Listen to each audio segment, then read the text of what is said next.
Radio India KRP 1110 AM ਦੇ ਸਰੋਤਿਆਂ ਨੂੰ ਸੁਖਜੀਤ ਮੰਗਟ ਵੱਲੋਂ ਪਿਆਰ ਤੇ ਸਤਿਕਾਰ ਸਹਿਤ ਸਤਿ ਸ਼੍ਰੀ ਅਕਾਲ, ਗੁੱਡ ਮਾਰਨਿੰਗ।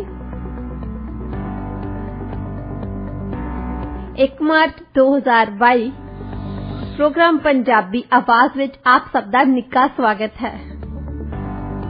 यह प्रोग्राम मेरे ते डॉक्टर शिंदर पुरेवाल वालों आप सब लई पेश किया जाता है। ते इस प्रोग्राम दे विच असीं गलबात करदे हां अपने आले दुआले वापरदियां घटनावां बारे।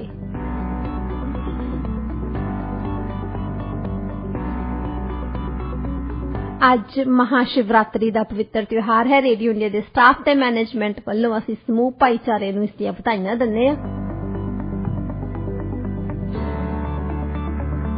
ते डॉक्टर पुरेवाल जी का स्वागत भी करते हैं प्रोग्राम च। Mister Purewal, good morning.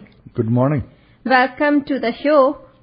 ते खबरां दा सिलसिला आपां शुरू करदे हां। सब तो पहला जिहड़ी गल करनी बनदी आ ओह हैगी आ जी ओरलैंडो फ्लोरिडा च जिहड़ी रिपब्लिकन्स दी कॉन्फ्रेंस होई आ वीकेंड ते। उस कॉन्फ्रेंस दे विच किसी ने यूक्रेन दा जिक्र तक नहीं कीता जी। उन्हां दा बड़ा वड्डा विंग है, एक कंजरवेटिव पोलीटिकल एक्शन कॉन्फ्रेंस जिहनूं कहंदे आ।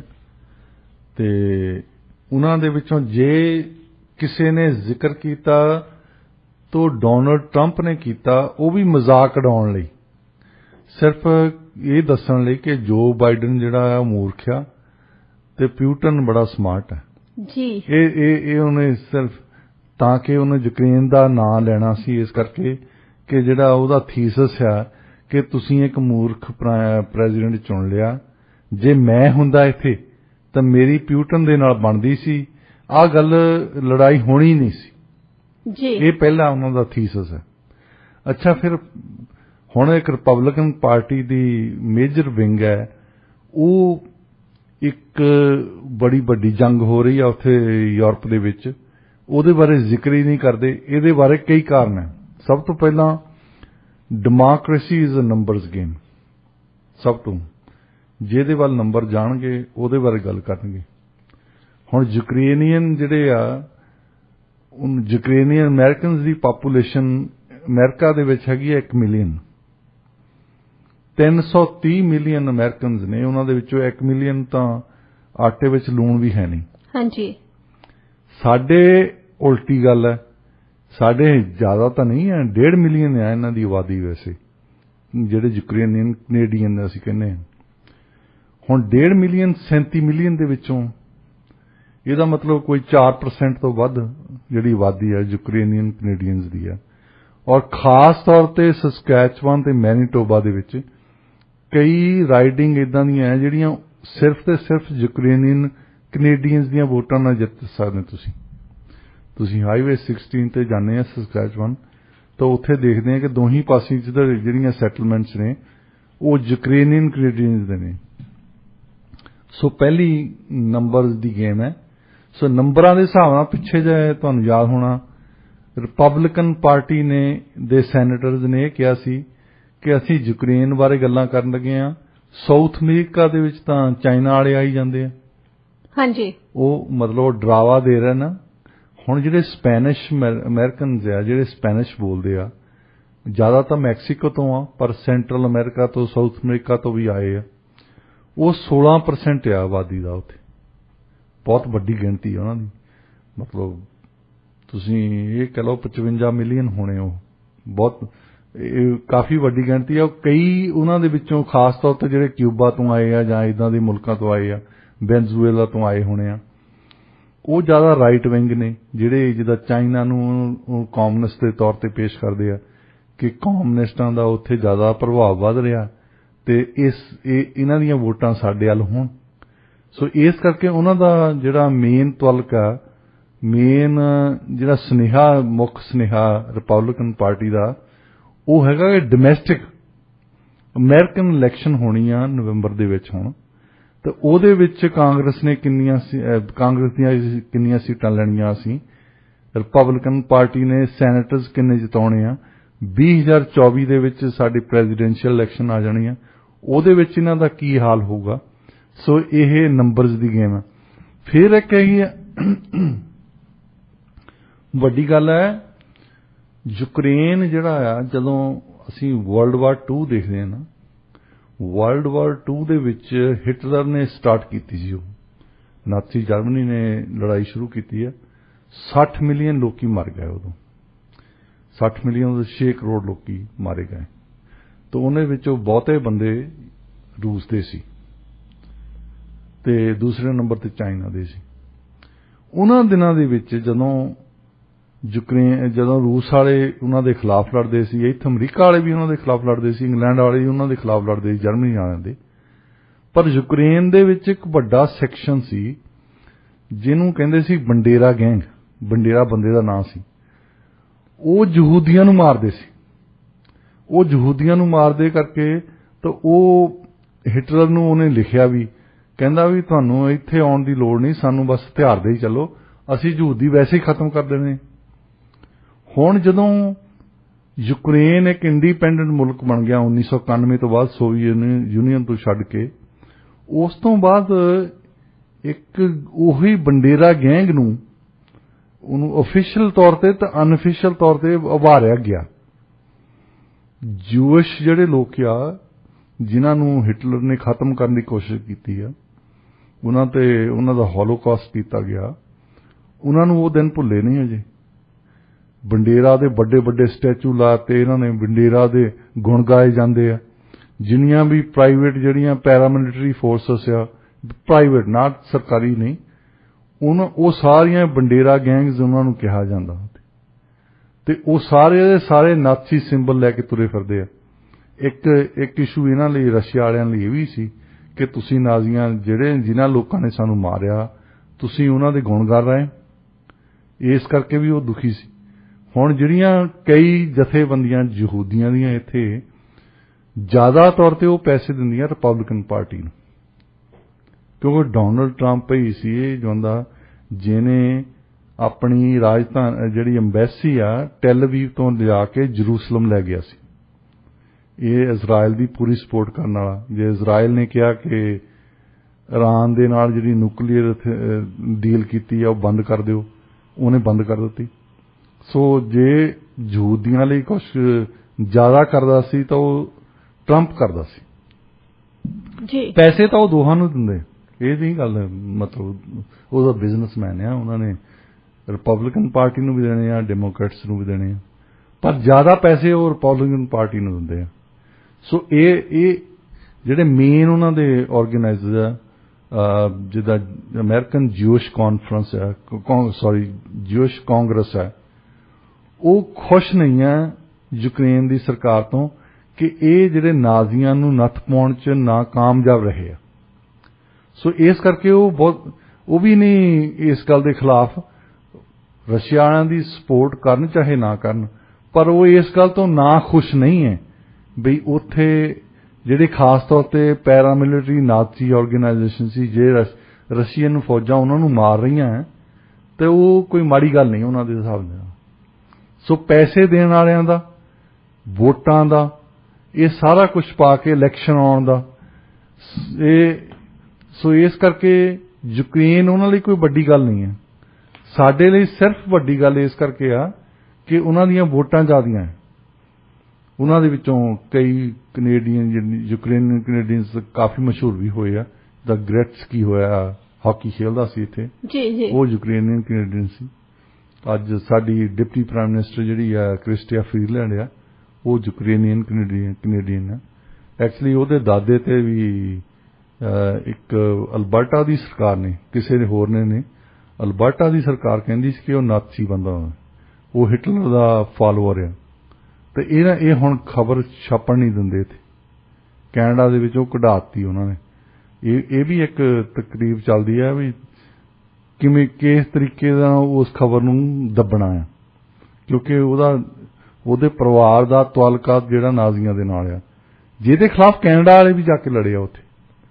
ਸੋ ਇਹ ਵੱਡੀ ਗੱਲ ਆ ਉਹਨਾਂ ਦੇ ਲਈ, ਖਾਸ ਤੌਰ ਤੇ ਜੂਇਸ਼ ਗਰੁੱਪ ਲਈ, ਜਿਨ੍ਹਾਂ ਨੂੰ ਨਾਜ਼ੀਆਂ ਨੇ ਖਾਸ ਮਾਰਿਆ ਔਰ ਉਹਨਾਂ ਨੂੰ ਖਤਮ ਕਰਨ ਦੀ ਕੋਸ਼ਿਸ਼ ਕੀਤੀ ਗਈ ਆ ਜੀ। ਤੇ ਹੁਣ ਜਿਹੜੀ ਮੇਨ ਇਸ਼ੂ ਆ ਉਹਨਾਂ ਲਈ, ਰਿਪਬਲਿਕਨ ਪਾਰਟੀ ਲਈ, ਉਹ ਯੂਕਰੇਨ ਨਹੀਂ ਆ, ਉਹ ਤਾਂ ਹੈਗੀ ਡੈਮੋਕ੍ਰੇਟਸ ਜੀ। ਬਿਲਕੁਲ ਸਹੀ ਕਿਹਾ ਤੁਸੀਂ। ਉਹ ਕਹਿੰਦੇ ਕਿ ਅਸੀਂ ਕਿਹੜਾ ਯੂਕਰੇਨ 'ਚ ਲੜਨਾ ਹੈ, ਸਾਡਾ ਉਹ ਸਫੀਅਰ ਆਫ ਇਨਫਲੂਐਂਸ ਹੈ ਨਹੀਂ ਆ। ਸਾਡਾ ਸਫੀਅਰ ਆਫ ਇਨਫਲੂਐਂਸ ਕਿੱਥੇ ਆ? ਮੈਕਸੀਕੋ ਦੇ ਵਿੱਚ, ਸੈਂਟਰਲ ਅਮਰੀਕਾ ਦੇ ਵਿੱਚ, ਸਾਊਥ ਅਮਰੀਕਾ ਦੇ ਵਿੱਚ, ਜਿੱਥੇ ਅਸੀਂ ਜਿਹਨੂੰ ਉਹ ਆਪਣੀ ਬੈਕਯਾਰਡ ਸੱਦਦੇ ਆ। ਮਨਰੋ ਡਾਕਟਰ ਇਹੀ ਸੀ ਕਿ ਜਿਹੜਾ ਖਿੱਤਾ ਸਾਡੇ ਲਾਗੇ ਆ ਉੱਥੇ ਸਾਡਾ ਪ੍ਰਭਾਵ ਹੋਣਾ ਚਾਹੀਦਾ। ਤਾਂ ਉੱਥੇ ਦੀ ਪਾਪੂਲੇਸ਼ਨ ਵੀ ਬਹੁਤ ਹੈ, ਉਹਨਾਂ ਦੀ ਆਬਾਦੀ ਬਹੁਤ ਹੈ। ਸਭ ਤੋਂ ਵੱਧ ਆਬਾਦੀ ਜਿਹੜੀ ਆ ਇਸ ਵੇਲੇ ਅਮਰੀਕਾ ਦੇ ਵਿੱਚ ਜਿਹੜੇ ਵੱਧ ਰਹੇ ਨੰਬਰਸ ਵੱਧ ਰਹੇ ਆ ਉਹ ਸਪੈਨਿਸ਼ ਅਮਰੀਕਨ ਦੇ ਵੱਧ ਰਹੇ। ਹਾਲਾਂਕਿ ਪਿਛਲੇ ਸਾਲ ਪਹਿਲੀ ਵਾਰ ਸੀ ਕਿ 50% ਬੱਚੇ ਵਾਈਟ ਪੈਦਾ ਹੋਏ ਤੇ 50% ਜਿਹੜੇ ਗੈਰ ਵਾਈਟ ਜਿਹਨਾਂ ਨੂੰ ਕਹਿੰਦੇ ਆ ਰੰਗਦਾਰ ਬੱਚੇ ਪੈਦਾ ਹੋਏ। ਉਹ ਰੰਗਦਾਰਾਂ ਦੇ ਵਿੱਚ ਸਪੈਨਿਸ਼ ਜ਼ਿਆਦਾ ਸੀ ਜੀ। ਉਹਦੇ ਵਿੱਚ ਸਾਡੇ ਬੱਚੇ ਵੀ ਹੈਗੇ, ਚਲੋ ਥੋੜਾ ਜਿਹਾ, ਪਰ ਸਪੈਨਿਸ਼ ਦਾ ਜਿਹੜਾ ਵੱਡਾ ਹਿੱਸਾ ਆ। ਉਸ ਤੋਂ ਦੂਸਰੇ ਨੰਬਰ ਤੇ ਜਿਹੜੇ ਬਲੈਕ ਅਮਰੀਕਨਸ ਆ, ਜਿਹੜੇ ਕਾਲੇ ਲੋਕ ਆ, ਉਹਨਾਂ ਦਾ ਹਿੱਸਾ ਆ। ਬਾਕੀ ਫਿਰ ਹੋਰ ਜਿੱਦਾਂ ਏਸ਼ੀਅਨ ਲੋਕੀ ਆ, ਹੋਰ ਦੇਸ਼ਾਂ ਤੋਂ ਆਏ ਲੋਕੀ ਆ, ਉਹਨਾਂ ਦਾ ਹਿੱਸਾ ਆ। ਪਰ ਰਿਪਬਲਿਕਨ ਪਾਰਟੀ ਦੀ ਹੁਣ ਤੋਂ ਇਹੀ ਕੋਸ਼ਿਸ਼ ਹੁੰਦੀ ਹੈ ਕਿ ਇਸ ਵੇਲੇ ਅਸੀਂ ਜੇ ਯੂਕਰੇਨ ਦਾ ਨਾਂ ਲਿਆ ਉਹਨੇ ਦੂਸਰੇ ਡੋਨਲਡ ਟਰੰਪ ਨੇ, ਉਹ ਇਸ ਸੰਦਰਭ ਦੇ ਵਿੱਚ ਲਿਆ ਦਿਖਾਉਣ ਲਈ ਕਿ ਕਿੰਨਾ ਕਮਜ਼ੋਰ ਬੰਦਾ ਹੈ। ਇੱਕ ਤਾਂ ਕਮਜ਼ੋਰ ਉਹਨੂੰ ਉਦਾਂ ਵੈਸੇ ਕਹਿੰਦੇ ਆ ਕਿ ਇਹ ਬੰਦਾ ਸੁੱਤਾ ਹੀ ਰਹਿੰਦਾ, ਇਹ ਪਤਾ ਨਹੀਂ ਤੁਰਦਾ ਕਿੱਦਾਂ ਹੈ। ਦੂਸਰਾ ਕਮਜ਼ੋਰ ਕਹਿੰਦੇ ਆ ਕਿ ਇਹਨੂੰ ਰਾਜਨੀਤੀ ਸਮਝ ਨਹੀਂ ਆਉਂਦੀ ਕਿਉਂਕਿ ਇਹਨਾਂ ਦਾ ਦਿਮਾਗ ਨਹੀਂ ਕੰਮ ਕਰਦਾ। ਤਾਂ ਹੀ ਉਹ ਨਾਰਮਲੀ ਕਹਿੰਦੇ ਨਹੀਂ ਹੁੰਦੇ ਵੈਸੇ ਸਿਆਸਤਦਾਨ ਇੱਕ ਦੂਸਰੇ ਨੂੰ, ਪਰ ਉਹ ਸਿੱਧਾ ਹੀ ਕਹਿੰਦਾ ਕਿ ਇਹ ਡੰਮ ਬੰਦਾ ਜੀ। ਆਪਾਂ ਕੱਲ ਡਿਸਕਸ ਕੀਤਾ ਸੀ ਤੇ ਔਰ ਪਿਊਟਨ ਨੂੰ ਉਹ ਕਹਿ ਰਿਹਾ ਕਿ ਉਹ ਸਮਾਰਟ ਬੰਦਾ ਹੈ। ਪਿਊਟਨ ਨੇ ਮਤਲਬ ਸਮਝਿਆ ਉਹ ਵੀ ਸਾਡੇ ਲਾਗੇ ਨੇਟੋ ਵਾਲੇ ਆ ਰਹੇ ਆ, ਅਸੀਂ ਇਹਨਾਂ ਨੂੰ ਆਉਣ ਨਹੀਂ ਦੇਣਾ, ਸਾਡੀ ਹੱਦ ਦੇ ਨਾਲ ਲੱਗ ਜਾਣ। ਉਹ ਕਹਿੰਦਾ ਇਹ ਸਮਾਰਟ ਬੰਦਾ ਇਦਾਂ ਕਰ ਸਕਦਾ। ਸਾਡੇ ਕੋਲ ਡੰਮ ਬੰਦਾ ਆ ਜਿਹੜਾ ਉੱਥੇ ਜਾ ਕੇ ਉਹਨਾਂ ਦੇ ਪੰਗਾ ਲੈਣ ਡਿਆ ਹੈ। ਉਹਨਾਂ ਨੇ ਆਪਣੀ ਵੀ ਤਾਂ ਤਾਰੀਫ ਕੀਤੀ ਨਾ ਕਿ ਜੇ ਮੈਂ ਪ੍ਰੈਜ਼ੀਡੈਂਟ ਹੁੰਦਾ ਤਾਂ ਇਹ ਸਿਚੁਏਸ਼ਨ ਨਹੀਂ ਸੀ ਹੋਣੀ। ਉਹਨਾਂ ਨੇ ਇਹ ਵੀ ਦੱਸਿਆ ਕਿ ਜੇ ਮੈਂ ਹੁੰਦਾ ਜੀ ਹਾਂਜੀ ਤੇ ਫਿਰ ਸਿਚੁਏਸ਼ਨ ਹੋਰ ਹੋਣੀ ਸੀ ਜੀ। ਯੂਕਰੇਨ ਤੇ ਹਮਲਾ ਹੋਣ ਹੀ ਨਹੀਂ ਸੀ ਦੇਣਾ ਕਿਉਂਕਿ ਉਹ ਸਮਝਦੇ ਆ ਕਿ ਰਸ਼ੀਆ ਇੱਕ ਵੱਡੀ ਪਾਵਰ ਹੈ। ਜੇ ਉਹਨਾਂ ਦਾ ਸਫੀਅਰ ਆਫ ਇਨਫਲੂਐਂਸ ਇਹ ਕਹਿੰਦਾ ਹੈ ਕਿ ਯੂਕਰੇਨ ਨੇਟੋ ਦਾ ਮੈਂਬਰ ਨਾ ਬਣੇ, ਉਹਨੂੰ ਨਹੀਂ ਬਣ ਦੇਣਾ ਚਾਹੀਦਾ। ਕਿਉਂਕਿ ਕੋਈ ਵੀ ਮੁਲਕ ਇਹ ਨਹੀਂ ਚਾਹੁੰਦਾ, ਜਿਵੇਂ ਅਮਰੀਕਾ ਵਾਲੇ ਇਹ ਨਹੀਂ ਚਾਹੁੰਦੇ ਮੈਕਸੀਕੋ ਕਿਸੇ ਹੋਰ ਧਿਰ ਦੇ ਨਾਲ ਰਲ ਕੇ ਇਹਨਾਂ ਦੇ ਖਿਲਾਫ ਕਾਰਵਾਈਆਂ ਕਰੇ, ਕਿਉਂਕਿ ਇਹਨਾਂ ਦਾ ਸਫੀਅਰ ਆਫ ਇਨਫਲੂਐਂਸ ਹੈ, ਨਾਲ ਹੀ ਦੇਸ਼ ਲੱਗਦਾ ਹੈ ਤੇ ਉਹਨਾਂ ਲਈ ਵੱਡੀ ਗੱਲ ਹੈ। ਇਹ ਗੱਲ ਡੋਨਲਡ ਟਰੰਪ ਇਹ ਗੱਲ ਸਮਝਦਾ ਹੈ ਕਿ ਜਿਹੜਾ ਵੱਡਾ ਬੰਦਾ ਹੁੰਦਾ ਆ ਉਹ ਜਿੱਦਾਂ ਪਹਿਲਾਂ ਕਹਿੰਦੇ ਸੀ ਤਾਕਤਵਰ ਉਹ ਕਰਦੇ ਆ ਜਿਹੜੇ ਉਹ ਕਰ ਸਕਦੇ ਆ, ਮਾੜਾ ਬੰਦਾ ਉਹ ਸਹਿੰਦਾ ਜਿਹੜਾ ਉਹਨੂੰ ਸਹਿਣਾ ਪੈਂਦਾ ਹੀ ਆ ਜੀ। ਇਹਦੇ ਕੋਲ ਆਪਸ਼ਨ ਨਹੀਂ ਕੋਈ ਹੁੰਦੀ, ਇਹ 'ਚੋਂ ਕੋਈ ਆਪਸ਼ਨ ਨਹੀਂ ਉਹਨਾਂ ਨੂੰ। ਉਹ ਤਾਂ ਇਹੀ ਕਹਿ ਸਕਦਾ ਜਿੱਦਾਂ ਅਸੀਂ ਧਮਕੀਆਂ ਦਿੰਦੇ ਆ ਕਿ ਰਸ਼ੀਆ ਵਾਲੇ ਜਾਣ ਨਾ, ਉੱਥੇ ਰਸ਼ੀਆ ਵਾਲੇ ਜਾਣ ਨਾ, ਅਸੀਂ ਆਹ ਕਰ ਦੇਵਾਂਗੇ। ਅੱਛਾ, ਜਦੋਂ ਉਹ ਚੱਲ ਗਏ ਹੁਣ ਦੇਖਿਆ ਕੀਵ ਸਿਟੀ ਦੇ ਅੱਜ ਉਹਨਾਂ ਨੇ ਘੇਰਾ ਪਾਇਆ ਹੈ ਜੀ। ਤਾਂ ਹੁਣ ਇਹਨਾਂ ਨੇ 6,60,000 ਬੰਦਾ ਉੱਥੋਂ ਰਿਫਿਊਜੀ ਨਿਕਲ ਗਿਆ। ਇਹ UN ਦੀ ਫਿਗਰ ਹੈ, UN ਵਾਲੇ ਗਿਣਦੇ ਸੀ। ਕੱਲ ਉਹਨਾਂ ਨੇ 5 ਲੱਖ ਕਿਹਾ ਸੀ, ਅੱਜ 6,60,000 ਕਿਹਾ। ਤਾਂ ਉਹਨਾਂ ਦੇ ਵਿੱਚੋਂ ਹੁਣ ਕੀ ਕਰਨਗੇ? ਕੈਨੇਡਾ ਵਾਲੇ ਕਹਿਣਗੇ ਜੀ 5,000 7,000 ਰਿਫਿਊਜੀ ਦੇਣ, ਸਾਡੇ ਪ੍ਰਾਈਮ ਮਿਨਿਸਟਰ ਜਾਊਗੇ ਏਅਰਪੋਰਟ ਤੇ ਉਹਨਾਂ ਨੂੰ ਲੈਣ ਜੀ। ਇਹ ਇੰਨੀ ਗੱਲ ਹੈ, ਰਿਫਿਊਜੀ ਲੈ ਸਕਦੇ ਹਾਂ ਅਸੀਂ ਲੋਕਾਂ ਨੂੰ ਘਰੋਂ ਬੇਘਰ ਕਰਕੇ। ਸੀਰੀਆ ਦੇ ਵਿੱਚ ਦੇਖੋ, ਇਹ ਹਜ਼ਾਰਾਂ ਸਾਲਾਂ ਪੁਰਾਣੀ ਇੱਕ ਸਿਵਲਾਈਜੇਸ਼ਨ ਆ, ਉਹ ਸਭਿਅਤਾ। ਜਿਹੜੇ ਲੋਕੀ ਖੁਸ਼ ਰਹਿੰਦੇ ਸੀ, ਮੈਂ ਡਮੈਸਕਸ ਖੁਦ ਗਿਆ ਤੇ ਡਮੈਸਕਸ ਇੰਨਾ ਸੋਹਣਾ ਸ਼ਹਿਰ ਸੀ ਔਰ ਇਹਨਾਂ ਨੇ ਤਬਾਹ ਕਰਤਾ ਮਾਰ ਕੇ ਬੰਬ ਉੱਥੇ ਫਿਰ ਰੈਫਿਊਜੀ ਪੈਦਾ ਹੋਏ। ਉਹ ਵਿਚਾਰੇ ਲੋਕ ਜਿਹੜੇ ਬੜੇ ਸੋਹਣੇ ਖਾਂਦੇ ਪੀਂਦੇ, ਬੜੇ ਸੋਹਣੇ ਰਹਿੰਦੇ ਉੱਥੇ, ਉਹਨਾਂ ਨੂੰ ਦਰ ਮੰਗਣ ਲਾਤਾ ਇਹਨਾਂ ਨੇ, ਰੈਫਿਊਜੀ ਬਣਾਤਾ। ਤਾਂ ਫੇਰ ਜਾ ਕੇ ਨੱਠ ਕੇ ਸਾਡੇ ਪ੍ਰਾਈਮ ਮਿਨਿਸਟਰ ਜਾਊਗੇ, ਇਹਨਾਂ ਦੇ ਮੰਤਰੀ ਜਾਣਗੇ ਕਿ ਦੇਖਿਓ ਜੀ ਰਿਫਿਊਜੀ ਆ ਗਏ ਆ, ਰਿਫਿਊਜੀਆਂ ਨੂੰ ਅਸੀਂ ਲੈਣ ਜਾਂਦੇ ਹਾਂ। ਤੁਸੀਂ ਰਿਫਿਊਜੀ ਪੈਦਾ ਕਰਦੇ ਆ, ਤੁਸੀਂ ਰਿਫਿਊਜੀਆਂ ਨੂੰ ਜਾ ਕੇ ਲੈਣ ਜਾਂਦੇ ਆ। ਇਹ ਪਖੰਡਬਾਜ਼ੀ ਕਿਹੜੀ ਹੈ? ਜਦੋਂ ਹੁਣ ਸਾਡੇ ਤੇ 200 ਸਾਲ ਇਹ ਬੈਟਲ ਆਫ ਪਲਾਸੀ ਤੋਂ ਬਾਅਦ 190 ਸਾਲ ਰਾਜ ਕੀਤਾ ਇਹਨਾਂ ਨੇ ਉੱਥੇ ਅੰਗਰੇਜ਼ਾਂ ਨੇ। ਇਹ ਕੋਈ ਡਿਵੈਲਪਮੈਂਟ ਤਾਂ ਨਹੀਂ ਕਰਨ ਗਏ ਸੀ, ਕੋਈ ਵਿਕਾਸ ਨਹੀਂ। ਇਹਨਾਂ ਦਾ ਹੀ ਜਿਹੜਾ ਇੱਕ ਪੌਲ ਬਰਾਨ ਆ ਪੋਲੀਟੀਕਲ ਇਕੋਨਮਿਸਟ, ਉਹਨੇ ਪੋਲੀਟੀਕਲ ਇਕੋਨਮੀ ਤੇ ਕਿਤਾਬ ਲਿਖੀ, ਕਹਿੰਦਾ 20% ਇੰਡੀਅਨ GDP ਦਾ ਗ੍ਰੋਸ ਡੋਮੈਸਟਿਕ ਪ੍ਰੋਡਕਟ ਹਰ ਸਾਲ ਇੰਗਲੈਂਡ ਵਾਲੇ ਲੈ ਕੇ ਆਉਂਦੇ ਸੀ। ਉਹ ਇੰਗਲਿਸ਼ ਬੰਦਾ ਹੀ ਆ ਜੀ। ਇਹ ਮਤਲਬ ਲੁੱਟ ਰਹੇ ਆ ਔਰ ਫਿਰ ਉਹਨਾਂ ਨੂੰ ਕਹਿ ਰਹੇ ਬਾਅਦ ਦੇ ਵਿੱਚ ਤੇ ਇਹਦਾ ਗਰੀਬ ਮੁਲਕ ਹੈ। ਗਰੀਬ ਮੁਲਕ ਦਾ ਕਰਕੇ ਤਾਂ ਨਹੀਂ ਗਏ ਸੀ ਇੰਗਲੈਂਡ ਵਾਲੇ ਉੱਥੇ। ਕਿਸੇ ਉਹ ਪੋਲੀਟੀਕਲ ਇਕੋਨਮੀ ਦਾ ਆਥਰ ਲਿਖਦਾ ਹੈ, ਉਹ ਕਹਿੰਦਾ ਜਦੋਂ ਯੂਰਪੀਅਨ ਗਏ ਸੀ ਇੰਡੀਆ ਨੂੰ, ਉਦੋਂ ਪਹਿਲਾਂ ਯੂਰਪ ਦੀਆਂ ਕਿਤਾਬਾਂ ਪੜ੍ਹ ਕੇ ਦੇਖੋ, ਇੰਡੀਆ ਦੀ ਰਿਚਨੈਸ ਬਾਰੇ ਗੱਲਾਂ ਕਰਦੇ ਆ, ਉਹਦੀ ਅਮੀਰੀ ਬਾਰੇ ਗੱਲਾਂ ਕਰਦੇ ਆ। ਜਦੋਂ ਇਹ ਚਲ ਗਏ ਰਾਜ ਕਰਨ ਲੱਗ ਪਏ, ਉਦੋਂ ਬਾਅਦ ਉਹਨਾਂ ਦੀ ਗਰੀਬੀ ਬਾਰੇ ਗੱਲ ਕਰਦੇ ਆ ਜੀ। ਇਹ ਸੋਚਣ ਵਾਲੀ ਗੱਲ ਹੈ ਨਾ। ਹਾਂਜੀ। ਜਿੱਥੇ ਗਰੀਬੀ ਆ ਉੱਥੇ ਤਾਂ ਨਹੀਂ ਕੋਈ ਜਾਂਦਾ। ਨਹੀਂ। ਸੋ ਇਹ ਗਰੀਬ ਕਰਕੇ ਮੁੜ ਕੇ ਉਹਨਾਂ ਨੂੰ ਕਹਿ ਰਹੇ ਆਓ ਜੀ ਤੁਸੀਂ ਰਿਫਿਊਜੀ ਆ ਗਏ ਸਾਡੇ। ਇਸ ਸਮੇਂ ਤੁਸੀਂ ਸੁਣ ਰਹੇ ਹੋ ਪ੍ਰੋਗਰਾਮ ਪੰਜਾਬੀ ਆਵਾਜ਼ ਰੇਡੀਓ ਇੰਡੀਆ KRPA 1110 AM ਤੇ ਡਾਕਟਰ ਸ਼ਿੰਦਰ ਪੁਰੇਵਾਲ ਤੇ ਸੁਖਜੀਤ ਮਾਂਗੜ ਦੇ ਨਾਲ। ਡਾਕਟਰ ਸਾਹਿਬ, ਪ੍ਰੋਗਰਾਮ ਦੇ ਵਿੱਚ ਗੱਲਬਾਤ ਦਾ ਸਿਲਸਿਲਾ ਅੱਗੇ ਵਧਾਉਂਦੇ ਆ ਤੇ ਅਗਲੀ ਗੱਲਬਾਤ ਜੋ ਮੈਂ ਤੁਹਾਡੇ ਨਾਲ ਕਰਨ ਜਾ ਰਹੀ ਹਾਂ ਇਹਦਾ ਸਬੰਧ ਜੀ ਸਰੀ ਦੇ ਨਾਲ ਹੀ ਆ। ਤੇ ਬ੍ਰੈਂਡਾ ਲੌਕ ਨੇ ਕਿਹਾ ਕਿ ਜੇ ਉਹ ਮੇਅਰ ਚੁਣੇ ਜਾਂਦੇ ਨੇ ਤਾਂ ਸਰੀ ਪੁਲਿਸਿੰਗ ਜਿਹੜੀ ਤਬਦੀਲੀ ਨੂੰ ਰੋਕਣ ਦਾ ਉਹ ਵਾਅਦਾ ਕਰਦੇ ਨੇ, ਉਹ ਟ੍ਰਾਂਜੀਸ਼ਨ ਦੇ ਅਗੇਂਸਟ ਨੇ।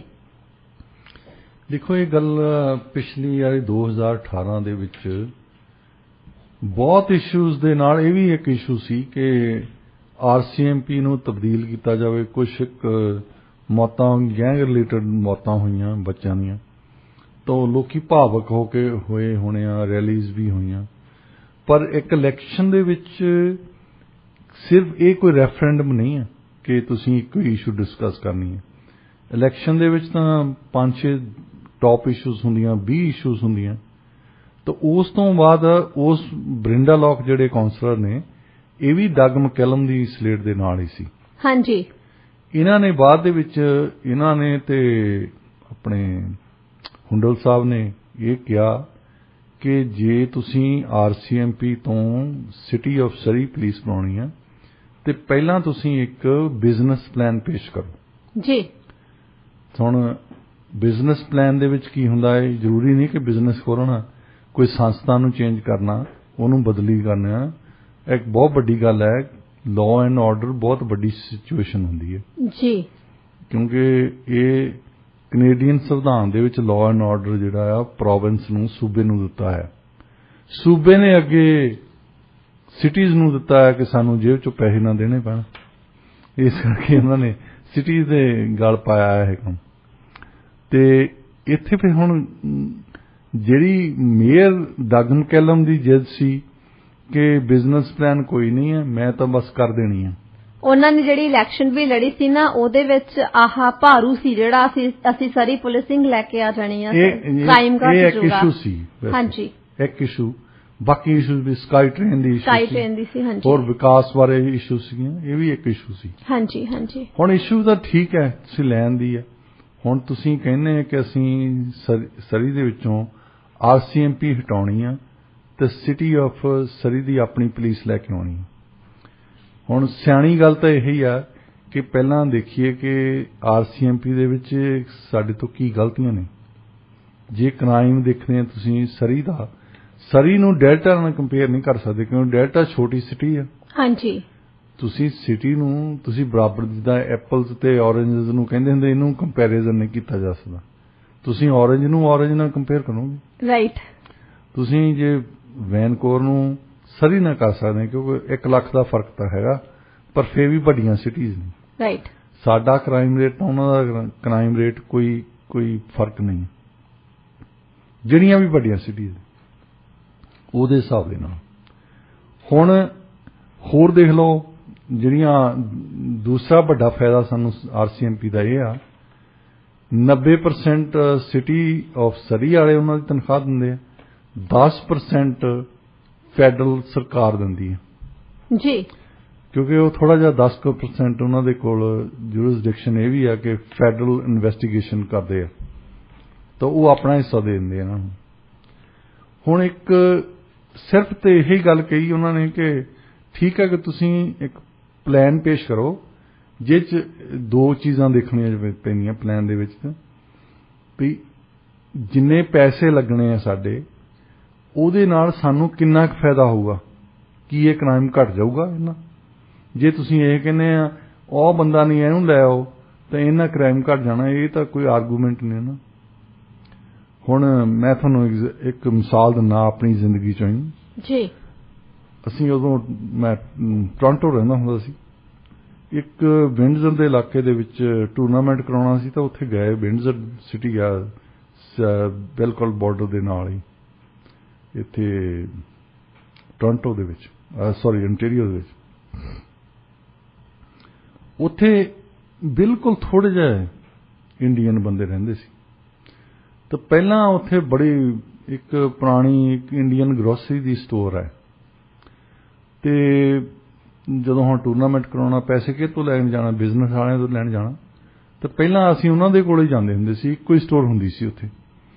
ਤਾਂ ਉਦੋਂ ਬਾਅਦ ਉੱਥੇ ਇੱਕ ਸਟੋਰ ਬੰਦੇ ਨੇ ਹੋਰ ਖੋਲ੍ਹ ਲਈ ਤੇ ਮੈਂ ਉਹ ਦੂਸਰੀ ਸਟੋਰ ਤੇ ਵੀ ਗਏ। ਅਸੀਂ ਉਹਨਾਂ ਨਾਲ ਗੱਲਬਾਤ ਕੀਤੀ। ਉਹ ਕੁਦਰਤੀ ਸਾਡੇ ਪਿੰਡਾਂ ਦੇ ਨਾਲ ਦਾ ਬੰਦਾ ਲੱਭਾ ਤਾਂ ਉਹਨਾਂ ਨਾਲ ਗੱਲਬਾਤ ਥੋੜ੍ਹੀ ਜ਼ਿਆਦਾ ਕਰਨ ਲੱਗ ਪਿਆ। ਮੈਂ ਤਾਂ ਉਦੋਂ ਸਟੂਡੈਂਟ ਹੀ ਹੁੰਦਾ ਸੀ, ਮੈਂ ਕੋਈ ਬਿਜ਼ਨਸਮੈਨ ਨਹੀਂ। ਮੈਂ ਕਿਹਾ ਵੀ ਮੈਂ ਕੋਈ ਬਿਜ਼ਨਸ ਤਾਂ ਨਹੀਂ ਕੀਤਾ, ਪਰ ਮੈਨੂੰ ਲੱਗਦਾ ਹੈ ਜੋ ਅਸੀਂ ਪੜ੍ਹਿਆ ਉਹਦੇ ਵਿੱਚ ਇਹ ਹੁੰਦਾ ਕਿ ਜੇ ਤੁਹਾਡੇ ਤੋਂ ਕੰਜ਼ਿਊਮਰ ਘੱਟ ਨੇ ਇੱਥੇ ਵਿੰਡਜ਼ਰ ਦੇ ਵਿੱਚ ਇੰਨੇ ਕੀ ਬੰਦੇ ਆਪਣੇ ਰਹਿੰਦੇ ਨੇ। ਇੱਕ ਵੀ ਬਹੁਤੀ ਜ਼ਿਆਦੀ ਆ ਵੈਸੇ, ਇੱਕ ਸ਼ਾਪ ਵੀ ਚੱਲਣੀ ਔਖੀ ਆ ਵੈਸੇ, ਇੱਥੇ ਥੋੜ੍ਹੇ ਬੰਦੇ ਰਹਿੰਦੇ ਨੇ। ਇੱਥੇ ਦੂਸਰੀ ਸ਼ਾਪ ਬਾਰੇ ਤੁਸੀਂ ਇਹ ਕੋਈ ਬਿਜ਼ਨਸ ਪਲਾਨ ਤੁਸੀਂ ਡਿਵੈਲਪ ਕੀਤੀ ਵੀ ਇਹ ਵਾਇਬਲ ਵੀ ਹੈਗੀ ਜਾਂ ਨਹੀਂ। ਤੇ ਉਹ ਬੰਦਾ ਮੈਨੂੰ ਕਹਿੰਦਾ, ਮੈਂ ਕਹਿੰਦਾ ਇਹ ਬਿਜ਼ਨਸ ਚਲਾਉਣ ਲਈ ਥੋੜ੍ਹਾ ਦੁਕਾਨ ਪਾਈ ਹੈ, ਮੈਂ ਤਾਂ ਇਹਦੀ ਦੁਕਾਨ ਬੰਦ ਕਰਾਉਣ ਲਈ ਪਾਈ। ਦੇਖੋ ਬੰਦੇ ਦਾ ਏਮ ਕੀ ਆ, ਆਬਜੈਕਟਿਵ ਕੀ ਆ ਕਿ ਮੈਂ ਬਿਜ਼ਨਸ ਨਹੀਂ ਚਲਾਉਣਾ, ਮੈਂ ਤਾਂ ਇਹਦਾ ਬੰਦ ਕਰਾਉਣਾ। ਆਪਣਾ ਜਿੰਨਾ ਮਰਜ਼ੀ ਨੁਕਸਾਨ ਹੋ ਗਿਆ। ਹੁਣ ਇਹ ਜਿਹੜੀ ਮੇਅਰ ਡਗ ਮਕੈਲਮ ਦੀ ਇੱਥੇ ਪਲਾਨ ਆ ਜੀ ਵੀ ਮੈਂ ਤਾਂ RCMP ਬੰਦ ਕਰਾਉਣੀ ਆ, ਮੇਰੇ ਵੱਲੋਂ ਜੋ ਮਰਜ਼ੀ ਹੋ ਜਾਵੇ, ਜਿੰਨਾ ਮਰਜ਼ੀ ਨੁਕਸਾਨ ਹੋ ਜਾਵੇ। ਜੇ ਤੁਸੀਂ ਬਿਜ਼ਨਸ ਪਲਾਨ ਬਣਾਉਣੀ ਆ ਫਿਰ ਤਾਂ ਇਹੀ ਦੱਸੋ ਲੋਕਾਂ ਨੂੰ ਕਿ ਇਸ ਤਰੀਕੇ ਦੇ ਨਾਲ ਕ੍ਰਾਈਮ ਹੱਲ ਕੀਤਾ ਜਾਣਾ ਤੇ ਇੰਨੇ ਪੈਸੇ ਲੱਗਣੇ ਆ। ਹੁਣ city of Surrey the police ਤੁਸੀਂ ਦੇਖੀ ਨਹੀਂ ਹੋਣੀ ਕਿਤੇ ਅਜੇ ਵੀ। ਜਿਹੜੀ ਪੁਲਿਸਿੰਗ ਹੈ ਸਿਟੀ ਆਫ ਸਰੀ ਦੇ ਵਿੱਚ ਉਹ RCMP ਕਰਦੀ ਹੈ। ਹਾਂਜੀ, ਅਜੇ ਤੱਕ। ਹਾਂਜੀ। ਤੇ 3 ਵਾਰ ਇਹ ਤਨਖਾਹ ਵਧਾ ਚੁੱਕੇ ਆ ਸਿਟੀ ਆਫ ਸਰੀ ਪੁਲਿਸ ਦੀ, ਜਿਹੜੀ ਅਜੇ ਹੈ ਨਹੀਂ ਗੀ ਵੈਸੇ। 3 ਵਾਰ ਲੋਕਾਂ ਨੂੰ ਇਹ ਨਹੀਂ ਦੱਸਿਆ ਵੀ ਇਹਦੇ ਤੇ ਪੈਸੇ ਕਿੰਨੇ ਖਰਚ ਆਉਣੇ ਆ, ਕਿਉਂਕਿ ਜਦੋਂ ਪੈਸੇ ਖਰਚ ਆਉਣੇ ਆ ਤਾਂ ਸਾਡੇ ਟੈਕਸ ਵਧਣੇ, ਪੈਸੇ ਦੇਣੇ ਤਾਂ ਲੋਕਾਂ ਨੇ ਆ ਨਾ। ਹਾਂਜੀ ਹਾਂਜੀ। ਜਿਹੜੇ ਸਿਟੀ ਆਫ ਸਰੀ ਚ ਲੋਕੀ ਰਹਿੰਦੇ ਆ ਅਲਟੀਮੇਟਲੀ ਤਾਂ ਉਹਨਾਂ ਦੇ ਪੈਸੇ ਜੇਬ ਚੋਂ ਜਾਣੇ, ਲੋਕਾਂ ਦੇ ਸਿਰ ਤੇ ਭਾਰ ਪੈਣਾ, ਉਹਨਾਂ ਦੇ ਸਿਰ ਤੇ ਭਾਰ ਪੈਣਾ। ਫਿਰ ਉਹਨੂੰ ਕੌਣ ਕੰਟਰੋਲ ਕਰ ਰਿਹਾ, ਕੀ ਕਰ ਰਿਹਾ, ਕੀ ਕਿੱਦਾਂ ਉਹਨਾਂ ਨੇ ਕ੍ਰਾਈਮ ਫਾਈਟ ਕਰਨਾ ਆ, ਉਹਨਾਂ ਦੇ ਕੋਲ ਕੀ ਜਾਦੂ ਦੀ ਛੜੀ ਆ ਜਿਹੜੀ ਦੂਸਰੀ ਪੁਲਿਸ ਫੋਰਸ ਕੋਲ ਹੈ ਨਹੀਂ। ਬਹੁਤ ਬੰਦੇ, ਬਹੁਤ ਸਿਆਸਤਦਾਨ, ਤੁਸੀਂ ਇਲੈਕਸ਼ਨ ਵੇਲੇ ਉਹਨਾਂ ਦੀਆਂ ਗੱਲਾਂ ਸੁਣੋ ਨਾ, ਉਹਨਾਂ ਨੂੰ ਇਦਾਂ ਲੱਗਦਾ ਵੀ ਇਹ ਬੰਦੇ ਜਿੱਦਾਂ ਹਨੂਮਾਨ ਨੇ ਕਹਿੰਦੇ ਹੁੰਦੇ ਕਿ ਨਹੀਂ, ਸੰਜੀਵਨੀ ਬੂਟੀ ਤਾਂ ਉਹਨੂੰ ਲੱਭੀ ਨਹੀਂ। ਹਾਂਜੀ। ਉਹਨਾਂ ਨੇ ਪਹਾੜ ਦਾ ਪਹਾੜ ਹੀ ਚੱਕ ਲਿਆ। ਉਹ ਬੰਦੇ ਪਹਾੜ ਦਾ ਪਹਾੜ ਚੱਕਣ ਵਾਲੇ ਹੁੰਦੇ ਜੀ। ਅੱਛਾ, ਬਾਅਦ ਦੇ ਵਿੱਚ ਉਹਨਾਂ ਨੂੰ ਪੁੱਛੇ ਵੀ ਇਹਦੇ ਵਿੱਚੋਂ ਸੰਜੀਵਨੀ ਬੂਟੀ ਹੈ ਕਿਹੜੀ ਹੈ, ਉਹ ਪਤਾ ਨਹੀਂ ਹੁੰਦਾ ਉਹਨਾਂ ਨੂੰ। ਜੇ ਕਿਸੇ ਦੇ ਕੋਲ ਵਾਕਿਆ ਹੀ ਇੱਕ ਕ੍ਰਾਈਮ ਫਾਈਟਿੰਗ ਸਟ੍ਰੈਟਜੀ ਹੋਵੇ, ਮੈਂ ਤੁਹਾਨੂੰ ਲਿਖ ਕੇ ਦੇ ਦਿੰਦਾ ਕਿ ਦੁਨੀਆ ਭਰ ਦੇ, ਇੱਥੋਂ ਇਕੱਲੇ ਕੈਨੇਡਾ ਦੇ ਨਹੀਂ, ਦੁਨੀਆ ਭਰ ਦੀਆਂ ਸਿਟੀਜ਼ ਉਹਨਾਂ ਦੇ ਘਰ ਦੇ ਮੂਹਰੇ ਹੈਲੀਕਾਪਟਰ ਲਿਆ ਕੇ ਖੜੀ ਕਰ ਦੇਣਗੀਆਂ ਵੀ ਤੁਸੀਂ ਸਾਡੇ ਨਾਲ ਚਲੋ ਜੀ। ਕੋਈ ਦੱਸੋ ਤਾਂ ਸਹੀ, ਕਿਉਂਕਿ ਤੁਹਾਡੇ ਤੋਂ ਪਤਾ ਨਹੀਂ ਕਿਹੜੀ ਚੀਜ਼ ਹੈ, ਤੁਸੀਂ ਕ੍ਰਾਈਮ ਖਤਮ ਕਰ ਦਿੱਤਾ। ਕਿਉਂਕਿ ਸਾਰੀਆਂ ਵੱਡੀਆਂ ਸਿਟੀਜ਼ ਜਿਹੜੀਆਂ ਨੇ, ਜਿੱਥੇ ਕਿਤੇ ਵੀ ਲੋਕੀ ਰਹਿੰਦੇ ਨੇ, ਉੱਥੇ ਕ੍ਰਾਈਮ ਹੁੰਦਾ। ਹਾਂ, ਪੁਲਿਸ ਕੀ ਇਫੈਕਟਿਵਲੀ ਕੰਟਰੋਲ ਕਰਦੀ ਆ ਜਾਂ ਨਹੀਂ ਕਰਦੀ, ਖਾਸ ਤੌਰ ਤੇ ਗੈਂਗ ਕ੍ਰਾਈਮ ਨੂੰ। ਹੁਣ ਗੈਂਗਸ ਜਿਹੜੀਆਂ ਮਾਰਦੀਆਂ ਇੱਕ ਦੂਜੇ ਨੂੰ, ਇਹ ਵੱਖ-ਵੱਖ ਸਿਟੀਜ਼ ਦੀਆਂ ਰਿਪੋਰਟਸ ਪੜ੍ਹ ਕੇ ਦੇਖ ਲਓ ਪੁਲਿਸ ਦੀਆਂ, ਉਹ ਸਾਰੀਆਂ ਹੀ ਇਹ ਕਹਿੰਦੀਆਂ कि ये जिहड़ी प्रोफैशनल किलिंग आ ये प्रोफैशनल ढंग नाल करदे आ, ये कोई सबूत नहीं छड्डदे किसी लई, ते ये बड़ा औखा है इन्वेस्टिगेशन करनी। हुण लगे तां हुंदे ओ करदे तां है इन्वेस्टिगेशन, पर एक गल उन्हां दे मन दे विच हुंदी भी है भी एक गैंगस्टर ने दूजे गैंगस्टर नूं मारता है, ये ते पैसे किन्ने क लाउणे चाहीदे। पर दूसरी गल ये हुंदी है कि जिहड़ा बंदे ने मारिया आ वो तां इत्थे है ही नहीं। जिहड़े अक्सर गैंग दे क्राइम हुंदे ने, जिहड़े मारन आउंदे लोकी, वो अक्सर जां दूसरे देश तो आउंदे ने जां दूसरे सूबे तो आउंदे ने जी। वो तां अपना जिहड़ा हथियार आ वो भी नहीं छड्डदे, जिहड़ी कार आ वो नहीं छड्डदे, ਉਹਨੂੰ ਅੱਗ ਲਾਉਂਦੇ, ਸਾਰੇ ਪ੍ਰੂਫ ਮਿਟਾ ਦਿੰਦੇ, ਸਾਰੇ ਪ੍ਰੂਫ ਖਤਮ ਕਰ ਦਿੰਦੇ। ਉਹਨੂੰ ਕਿਹੜੀ ਪੁਲਿਸ ਫੋਰਸ ਦੁਨੀਆ ਦੀ ਆ ਜਿਹੜੀ ਫੜ ਲੈਂਦੀ ਆ? ਹਾਂ ਫੜ ਲੈਂਦੇ ਆ ਕਈ ਵਾਰੀ, ਜਿੱਦਾਂ ਆਪਣੇ ਸਾਡੇ ਕਰਦੇ ਆ ਵੀ ਥਾਣੇਦਾਰ ਨੇ ਕੁੱਟਿਆ ਕਿਸੇ ਨੂੰ ਤੇ ਉਹ ਕੁੱਟੇ ਤੇ ਬੰਦੇ ਨੇ ਮੰਨ ਲਿਆ ਵੀ ਠੀਕ ਆ ਗੱਲ ਤੇਰੀ, ਮੈਂ ਹੀ ਕਤਲ ਕੀਤਾ। ਹਾਂ ਜੇ ਉਸ ਤਰੀਕੇ ਨਾਲ ਤੁਸੀਂ ਮਨਾਉਣਾ ਤਾਂ ਮਨਾ ਸਕਦੇ ਆ, ਪਰ ਵੈਸੇ ਉਹਨਾਂ ਦੇ ਕੋਲ ਕੋਈ ਫੰਡ ਦਾ ਢੰਗ ਨਹੀਂ ਹੁੰਦਾ। ਸੋ ਜਿਹੜੀ ਬਰਿੰਦਾ ਲੋਕ ਨੇ ਗੱਲ ਕੀਤੀ ਹੈ ਕਿ ਪਹਿਲਾਂ ਇਹ ਤਾਂ ਦੇਖ ਲਓ ਕਿ RCMP ਨੇ ਰੈਫਰੈਂਡਮ ਇਹਨਾਂ ਨੂੰ ਕਰਾਉਣਾ ਚਾਹੀਦਾ ਸੀ। ਵੈਸੇ ਇਹਦੀ ਗੱਲ ਵੀ ਚੱਲੀ ਸੀ ਜੀ, ਉਹਨਾਂ ਨੇ ਸਿਗਨੇਚਰ ਵੀ ਇਕੱਠੇ ਕੀਤੇ ਸੀ ਤੇ ਰੈਫਰੈਂਡਮ ਕਰਾ ਲਓ, ਲੋਕਾਂ ਦੀ ਰਾਏ ਪੁੱਛ ਲਓ। ਮਕੈਲਮ ਸਾਹਿਬ ਤਾਂ ਇਹੀ ਕਹਿੰਦੇ ਰਹੇ ਕਿ ਮੇਰਾ ਜਿਹੜਾ ਰੈਫਰੈਂਡਮ ਹੈ ਇਲੈਕਸ਼ਨ ਆ ਜੀ, ਮੈਨੂੰ ਲੋਕਾਂ ਨੇ ਇਸੇ ਕਰਕੇ ਵੋਟਾਂ ਪਾਈਆਂ ਕਿਉਂਕਿ ਮੈਨੂੰ ਸਪੋਰਟ ਕਰਦੇ ਆ। ਇਹ ਗੱਲ ਗਲਤ ਹੈ। ਕਦੇ ਵੀ ਰੈਫਰੈਂਡਮ ਜਿਹੜੀ ਇਲੈਕਸ਼ਨ ਹੈ ਉਹ ਇੱਕ ਇਸ਼ੂ ਤੇ ਨਹੀਂ ਹੁੰਦੀ। ਜੀ ਬਿਲਕੁਲ ਤੁਸੀਂ ਸਹੀ ਕਹਿ ਰਹੇ ਹੋ ਸਕਦਾ ਮੈਂ ਉਹਨਾਂ ਨੂੰ ਸਕਾਈ ਟ੍ਰੇਨ ਕਰਕੇ ਵੋਟ ਪਾਈ ਹੋਵੇ ਜੀ, ਮੈਂ ਉਹ ਜ਼ਰੂਰੀ ਤਾਂ ਨਹੀਂ ਮੈਂ ਉਹਨਾਂ ਨੂੰ ਕ੍ਰਾਈਮ ਕਰਕੇ ਵੋਟ ਪਾਈ ਹੈ। ਮੇਰੇ ਇਲਾਕੇ ਦੇ ਵਿੱਚ ਜਿੱਥੇ ਮੈਂ ਰਹਿਣਾ ਉੱਥੇ ਬਹੁਤਾ ਕ੍ਰਾਈਮ ਹੈ ਨਹੀਂ। ਉੱਥੇ ਜਿਹੜੀ ਮੇਨ ਇਸ਼ੂ ਸੀ ਸਾਡੇ ਚੱਲਦੀ ਸਕਾਈ ਟ੍ਰੇਨ ਦੀ ਚੱਲਦੀ ਸੀ, ਤੇ ਉਹ ਹੋ ਸਕਦਾ ਵਿਕਾਸ ਦਾ ਡਿਵੈਲਪਮੈਂਟ ਦਾ ਕਰਕੇ ਪਾਈ ਹੋਵੇ। ਮਤਲਬ ਕੋਈ ਨਾ ਕੋਈ ਰੀਜ਼ਨ ਹੋ ਸਕਦਾ ਜੀ ਜੀ, ਕਿ ਉਹ ਵੱਖਰੇ ਵੱਖਰੇ ਏਰੀਆਜ਼ ਦੇ ਵਿੱਚ ਵੱਖਰੇ ਵੱਖਰੇ ਲੋਕਾਂ ਨੇ ਵੱਖਰੇ ਵੱਖਰੇ ਢੰਗ ਦੇ ਨਾਲ ਵੋਟ। ਜੇ ਤੁਸੀਂ ਇੱਕ ਇਸ਼ੂ ਤੇ ਇੱਕ ਮਸਲੇ ਤੇ ਲੋਕਾਂ ਦੀ ਰਾਏ ਲੈਣੀ ਚਾਹੁੰਦੇ ਆ, ਸਭ ਤੋਂ ਵਧੀਆ ਗੱਲ ਆਹ ਹੀ ਰੈਫਰੈਂਡਮ ਹੁੰਦਾ। ਬੈਸਟ ਆਪਸ਼ਨ ਇਹੀ ਆ। ਇਹੀ ਜੇ ਲੋਕਾਂ ਨੇ ਠੀਕ ਹੈ ਕਹਿਤਾ, ਹਾਂ ਚਲੋ ਕਾਸਟ ਉਹਦੀ ਜ਼ਿਆਦਾ ਵੀ ਹੋਵੇ ਘੱਟ ਹੋਵੇ, ਰੈਫਰੈਂਡਮ ਤੋਂ ਪਹਿਲਾਂ ਲੋਕਾਂ ਇਹ ਪੁੱਛਣਗੇ ਤਾਂ ਜ਼ਰੂਰ ਨਾ ਕਿ ਇਹਦੀ ਕਿੰਨੀ ਕਾਸਟ ਆ, ਕਿੰਨੇ ਪੈਸੇ ਲੱਗਣੇ ਆ, ਕੀ ਇਹਦੀ ਇਫੈਕਟਿਵਨੈਸ ਆ। ਲੋਕੀ ਇਹਦੇ ਬਾਰੇ ਸੋਚਣਗੇ ਜੀ, ਉਹਦੇ ਦਿਮਾਗ 'ਚ ਸਵਾਲ ਵੀ ਆਉਣਗੇ। ਕਮ ਸੇ ਕਮ ਦੋਏ ਪਾਸੇ ਜਿਹੜੇ ਆ, ਇੱਕ ਪਾਸੇ ਤਾਂ ਲੋਕੀ ਕਹਿਣਗੇ RCMP ਰੱਖੋ, ਦੂਜੇ ਪਾਸੇ ਕਹਿਣਗੇ RCMP ਕੱਢੋ, ਗੱਲਬਾਤ ਤਾਂ ਹੋਊਗੀ। ਉਹ ਫਿਰ ਤੱਥ ਲਿਆਉਣਗੇ ਨਾ ਜੀ ਜੀ, ਤਾਂ ਹੀ ਗੱਲ ਕਰਨਗੇ। ਜੇ ਤੱਥ ਹੀ ਨਾ ਹੋਣਗੇ ਲੋਕੀ ਸੁਣਨਗੇ ਕਿੱਦਾਂ? ਜੀ ਬਿਲਕੁਲ। ਸੋ ਦੋਹਾਂ ਸਾਈਡਸ ਨੂੰ ਸੁਣ ਕੇ ਉਸ ਤੋਂ ਬਾਅਦ ਆਪਣਾ ਹੱਕ ਹੈ ਜਿਹੜਾ ਉਹਨਾਂ ਦਾ ਵੋਟ ਪਾਉਣ ਦਾ ਉਹ ਪਾਉਣਗੇ ਜੀ।